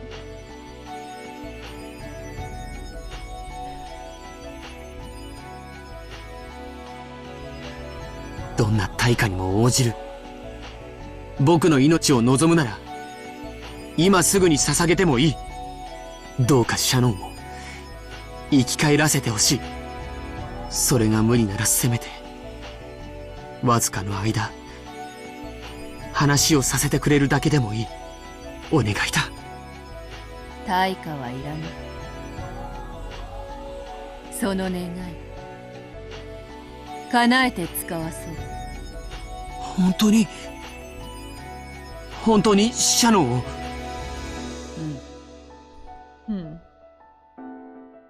だが反言の魔法を扱うには今のわらわには魔力が足りぬ。I don't know how I feel about this. だからそなたの手を借りねばならぬ。僕にできることならどんなことでも。それが僕の心臓を今すぐこの場で取り出すことであったとしても僕は躊躇しない。そんなものいらぬというのに。わらわは魔法を唱える。さすれば冥府の扉に隙間ができよう。だが今のわらわにはその隙間よりシャノンの魂を連れ出せるほどの力はない。しかしシャノンのことを強く思うそなたならその思いを魔力に変えて彼女の魂を必ずや連れ戻せるだろう。どうだ、わらわを手伝うか。手伝うとも。シャノンの命が蘇るなら僕は何を失うことも恐れない。 George's fists shook in silence. Then he slowly regained consciousness. He had been absent-mindedly standing near the window in the hall. The whole time, his mug still in his hand. You're a wizard, George! Is that the kind of moment we're gonna have? I don't understand. And the witch from his dream was still there. そんな夢じゃない。Like it's been fine so far? Is that the kind of fine it's gonna be? 静かにせよ。今のわらわはとても脆い。この上さらに他の人間まで現れたら姿を保ちきれぬ。 I also have the feeling, I mean, it's only natural actually that it happens this way, but I also have this feeling that Beatrice is she's not really trying to understand things. She's just grasping at, oh, this is a human who is sad, who has made a wish. I wonder if I grant this wish, if I will gain a little bit more George Beatrice. Oh god. Oh god. No. Yeah, so like I wonder if I just grant this wish, if Battler will like me more. But in thinking that way, she has completely forgotten what her actual assignment kinda is. To understand, not necessarily to impulsively decide to act on something in hopes that this could potentially show Battler or like just generally people around, or people is a difficult word to use in this context, but like show others around that she is a good witch and that she fits in the definition of a witch. You know, it kind of defeats the purpose if you get tunnel vision like that. But okay, let's see what comes out of this. そなたの願いは叶えるから、今は沈黙せよ。よいか。 George covered his mouth with both hands, forcefully nodding several times. As he did, he almost dropped the mug he was holding. George frantically juggled it around and caught it. He was afraid that if it fell to the floor and made a loud sound, the witch's form might disappear like a bubble popping. He softly set the mug on the floor and stared once again at the witch in front of him. Her form didn't disappear. It wasn't a dream. さあ、シャノンが眠る客室へ行くぞ。そなたの思いの力にて、彼女の魂を連れ戻すのだ。行くってどうやって？下には母さんたちがいる。表へ出るのを許してくれるわけがない。Right, so she is still in the mansion. それにあなたはさっき、他の人間が現れたら姿を保てないと言わなかったかい？そういえばそうだったな。下にはクラウスたちがおったが、それでは確かに下へ降りられぬな。ならば、一階へ降りずに屋敷へ行けばいいではないか。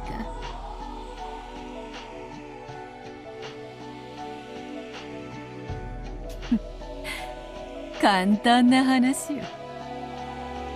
Battle laughed as though she had thought of a pleasant prank. And with her golden pipe, she lightly tapped the window with its shutter closed. When she did, 3 gold butterflies appeared from the pipe and opened the lock on the window as though melting it.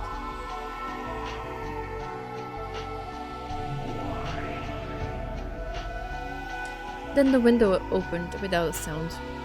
The shutter beyond it was exactly the same. The clasp unset itself, also without making a sound, and it quietly opened.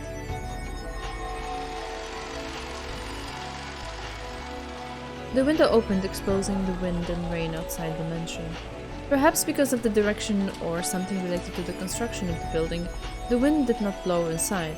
Because of that, for a while, George felt as though this entrance opening to the outside was a dream or illusion, and he couldn't accept it as real. さあ行くぞ。ついてまいる。Beto gently floated upwards. Okay, I'm pretty sure George can't do that. It was a natural action, like that of a diver enjoying an underwater stroll. It made it easy to believe that if you acted like she did, you too might be able to float in the sky just as though you were swimming in the water. No, George did believe that. No, why? Why?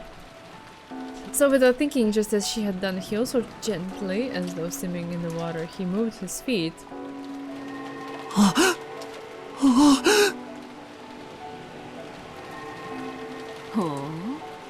やるではないか。わらわが説明するよりも早く空を舞うことを覚えたか。 Alright, what is this? George was shocked to find himself floating in midair like he was swimming. Of course, Beto was also shocked at George, who should have been unacquainted with magic, had learned how to do that just by instinct. 空が飛べるなんて、泳げるなんて。Can you blame me? If I'm not anticipating the worst all the time now, like, have I actually read this novel? Who gets to this point and still has hope? I don't know. 理屈を考えてはならぬ。それが自然なことであると受け入れよ。Alright. ニュートンとかアインシュタインとか人間たちの競技を思い出してはならぬぞ。特に高き空を飛んでいる時はな、墜落する未熟な魔女も時におる。あるがままを、あるがままを。Josh repeated those words over and over. He must not deny magic no matter what. To deny that would be the same as to throw away what might be. His first and last chance to revive Shannon. George is flying like the Wanderer. I'm not sure I know what it means. What reference that means. However, compared to Beato, who was elegantly drifting like smoke, George's movements were clearly similar to someone underwater. Therefore, if he didn't make a movement like kicking his feet in water every once in a while, he would be slowly dragged down by the force of gravity. わらわが初めて空を舞った時よりは上出来であると褒めておく。行くぞ。ついてまいる。Beato beckoned to George and gently flew into the stormy sky. It was just like a scene from a fairy tale. The scene unfolding before George's eyes felt entirely like an extension of his dream. 空を飛べるのはすごいけど、すごい風と雨だ。なんだ、雨と風に苛まれるのか。それを防ぐ魔法を教えてもよいが、今のそなたには早いし、今はそれを習う時間を割くのも惜しかろう。ええ、僕が必要としている魔法はそれじゃない。Without losing to the wind and rain, George wore a strong-willed gaze. 見えてきたぞ、屋敷だ。もう少し頑張れよ。今落ちればバラの茂みだぞ。To quote one of my favorite novels verbatim, the trick to flying is that you have to miss the ground. Good one. The undulating rose garden was spread beneath the witch and George's gazes. This fantasy-like scene no longer surprised George. Only the gradually approaching mansion was reflected in his eyes. シャノン、待ってて。必ず君を蘇らせてみせる。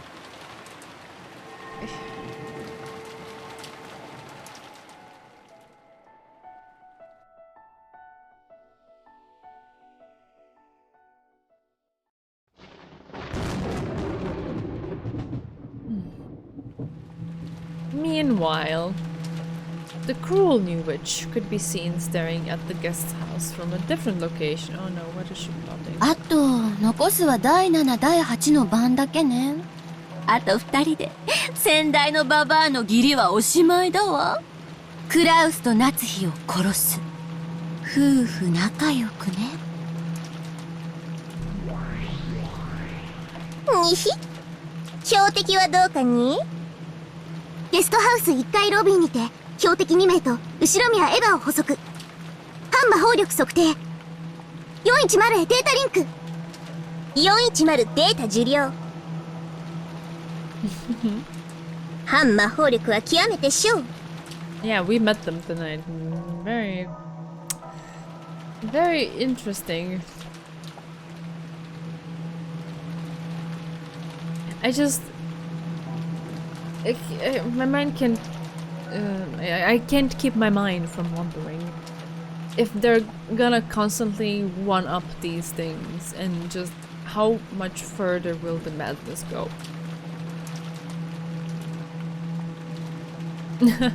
That's alright, don't worry about it. エヴァさえ席を外せば、まな板の上のマグロにアワビです。にひひひ。いかがしますか、大ベアトリーチェ卿。ご命令をいただければ、すぐにも狙撃いたします。どうかご命令を。ほんとにあんたたちは便利な家具ね。死体をほじるしか能のない中古家具どもとは大違いだわ。ねえ。シエスタ姉妹、またあなたたちの手際を見せてちょうだい。攻撃準備よ。死体はまた運び出してね。たっぷり遊んであげるんだから。文句はなしよ、ロノウェイ。はい、かしこまりました。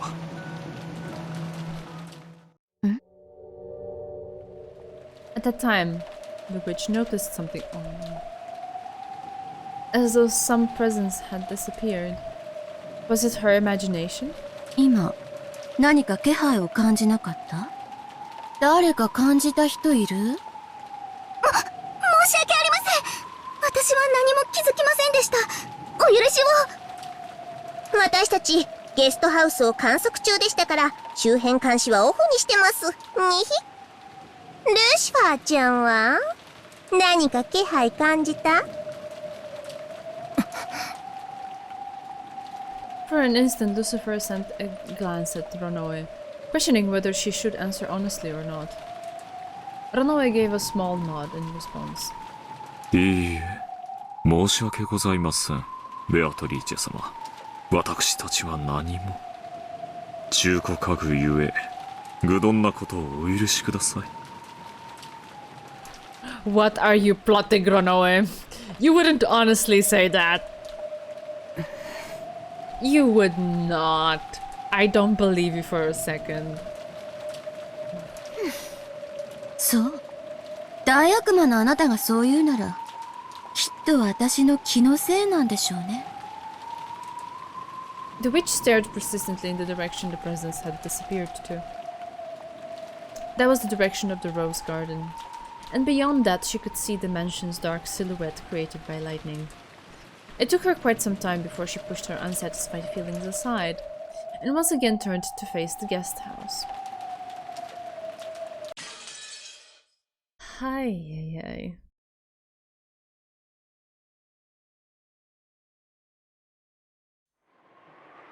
Real magic. Okay. The guesthouse lobby had been engulfed by silence. The strings of tension which bound Kraus, Natsuki, and Eva had already loosened. They were completely tired, and their consciousness was beginning to waver. Real magic. What does that mean? Every once in a while, they would stand up and walk around pointlessly, fighting their drowsiness. 大丈夫ですか、エヴァさん。やはり無理をせず、休んでいてください。大丈夫だって言ってるわ。もう大人は私たち3人しかいないのよ。休んでる暇なんかないわ。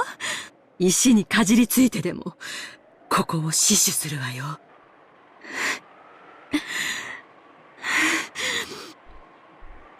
She spoke a brave line, but she couldn't hide her rough breathing. It seemed that the fever, which had been calmed with medicine for a time, had returned. It was very obvious that Eva's condition was not good. 無理はするな。せめて目を閉じていたまえ。もし起こさねばならぬときは、必ず起こしてやるから。だから平気だって言ってるわ。放っておいて。It seemed that she had now become stubborn. Kraus and Natsuhi realized that no matter what else they said to her, in her current state, it wouldn't reach her ears. So they decided to say nothing more and to let her be. To Eva right now, even an argument like that was putting a burden on her. It would probably be better for her if she just sat there with her mouth closed. As a matter of fact, Eva was already on the point of succumbing to her drowsiness. She might have talked back with the temper because she was trying to encourage herself and throw off her sleepiness. The clock would very soon be pointing to 6 in the afternoon. Because she had been snacking over and over again to fool her drowsiness, she didn't feel hungry, but instead her lack of sleep made it feel like it was 6 in the morning rather than the afternoon. Even supposing that the boat would come at precisely 9 in the morning tomorrow, there were still more than 12 full hours to go. That was a dizzyingly long stretch of time. Long, painful, hot. Even the sound of the clock torments my body now. In times like this, he would put his hand on my forehead, and the fever would always fade at once. But he isn't here anymore.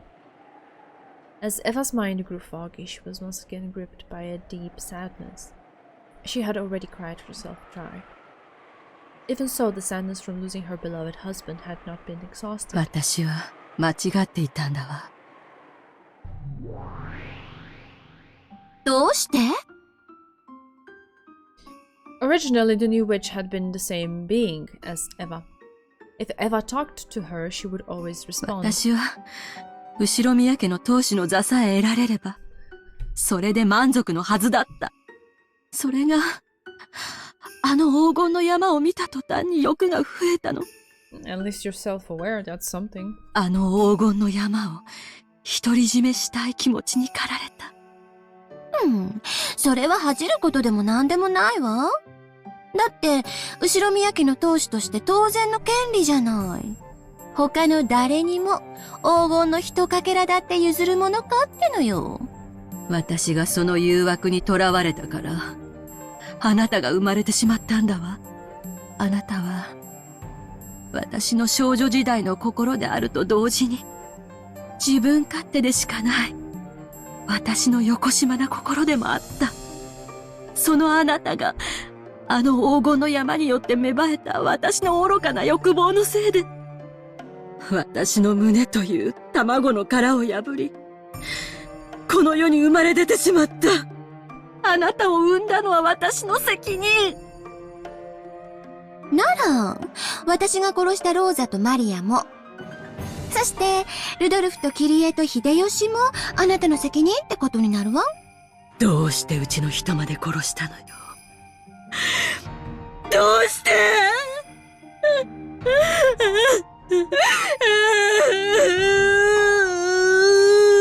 秀吉を殺す気はなかったわ。だって、うるさくてしつこかったんだもの。その意味では私たちの、いえ、あなたの責任ね。あんなのを旦那に選んだあなたの責任だわ。あなたみたいな子供にあの人の良さはわからないわよ。あなた。何よ。私たちは魔法で夢を叶えたのよ。碑文の謎を解いたわ。そして黄金を見つけ、当主の指輪を手にしたわ。すべての夢を叶えきったわ。それがなんで不満なの？それだけが全ての夢なんかじゃないわ。あの人と素敵な人生を歩んで、ジョージに素晴らしい人生を託す。妻として、母として。それなのに、それは、あなたが大人になってから勝手に増やした夢だわ。私たちの夢じゃない。だからあなたは子供なのよ。自分さえ良ければいいの？そうよ。すべて私が悪いのよ。あの時、ローザの言うことにどうして私は反抗したの？どうして兄弟みんなに黄金を見つけたと発表できなかったの？すべて私が醜いから。黄金を独り占めしたくて芽生えさせたよこしまな心が、あなたを孵化させてしまった。ひどい嫌われようだわ。私たちは二人で後宮エヴァなのに。いいえ、もう違うわ。そしてそれはあなたが言ったのよ。私は後宮エヴァ。そしてあなたは黄金の魔女ベアトリーチェよ。だからもう消えて！魔女なんておとぎ話の中にしか存在できない妄想よ！幻想よ！あなたなんか消えてしまえ！二度と私の前に現れないで！ああ、そう。わかったわ。あなたの前から消えてあげるわ。そして私は、もう後ろにはエヴァじゃない。これからは、黄金の魔女、ベアトリーチェよ。もう好き勝手に遊んでやるんだから。あんたなんて知らないわ。へそでも噛んで勝手に死んじゃえば。Okay. Interesting. After having a fittingly childlike tantrum, the witch who had once been another Eva vanished. Only Eva was left behind in the darkness, and she questioned herself. 私なの。私が彼らを殺したの。あの人を殺してしまったのも私が殺してしまったの。 Now, that question was one she herself would never answer.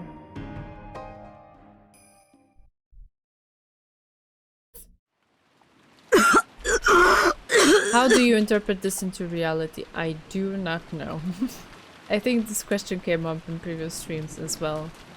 So far, all I can say is that I think I said it earlier in the stream that this is kind of like a metaphor or like an allegory or collection of metaphors of what potentially happened within Eva the moment she saw the mountain of gold and the greed and kind of like, let's say, an alternate split off personality that kind of was born from that. But how do you translate that into reality?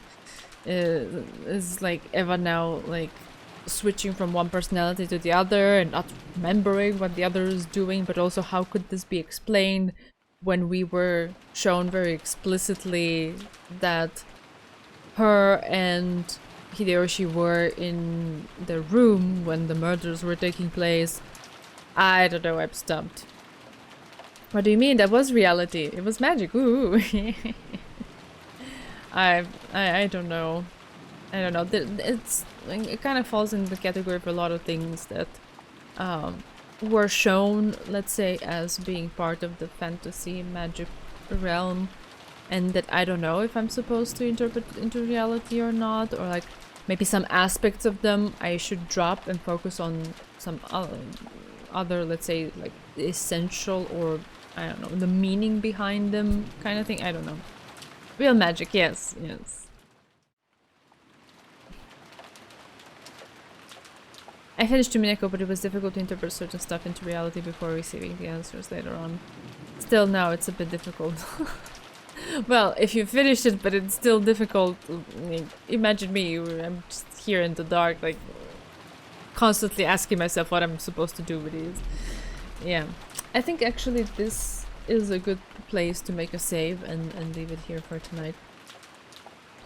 It has kind of like, since the conversation ended, it has a bit of a closure kind of moment. Even though obviously we have not completed everything, so there is a follow-up to it. Oh, thank you so much, and thank you for dropping by. I'm gonna chill a little bit in where is this? Here. To this day, my reflexes trump the correct combination of clicks that I need to make to actually exit the game. I keep trying to do something else because, sorry, of how I'm used from other things. Yeah, alright, here we are. Hi. Stretching is really good. We have some stuff in. Oh yeah, we have art of the new furniture. Very nice, Beth. Thank you for sharing.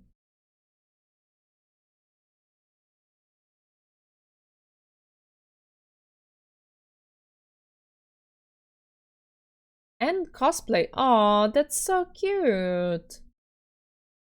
Oh, that's super cute. That's very well made. Wow.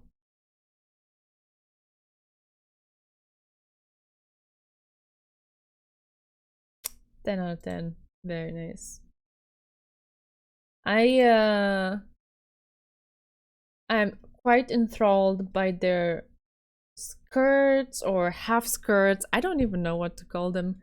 They're so cool. They look like so much fun to sew. Yeah. Maybe you didn't have enough love. Oh lord. I still don't know what that means. I hope I'll figure it out. I kind of like, so far it's been discussed, right? And I obviously have a certain feeling what it might be, but I don't know how to apply it yet. So I hope the novel does expand on it later on. Yeah. But for tonight, this is a good place to leave it. Thank you so much for joining me. I appreciate you all. It's always super fun to bounce thoughts off each other in chat while we're reading. So I will never get tired of appreciating the fact that you do come here and enable this to happen. Yeah. See you next week. Yeah, exactly.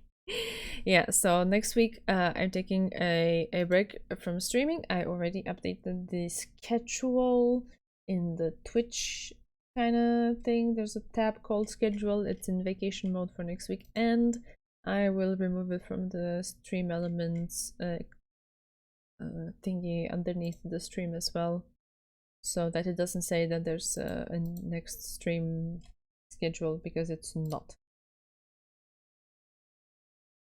Or rather, not for next week. We will be back on the 29th of August, and I do promise I will do 2 streams that week. 29th is set in stone, but I don't know about the 31st. There might be something happening that will make it not possible for me to stream, in which case I will move it to the 30th, or more likely maybe to the 1st, which is a Friday, which I haven't streamed on a Friday in a long time. But yeah, I'll see how things kind of like arrange themselves and figure out which is the better way to go. Yeah. Episode 4 is about seeing things with love. Wait for it. Okay, I'm pumped. Let's go. Let's get there. Yeah. All right. This has been super fun as always. Love you all, guys. I will take my leave, and I will go sleep because I need it, and I have an early morning tomorrow. So take care. Have a lovely weekend and a lovely next week. And I will see you again on the 29th.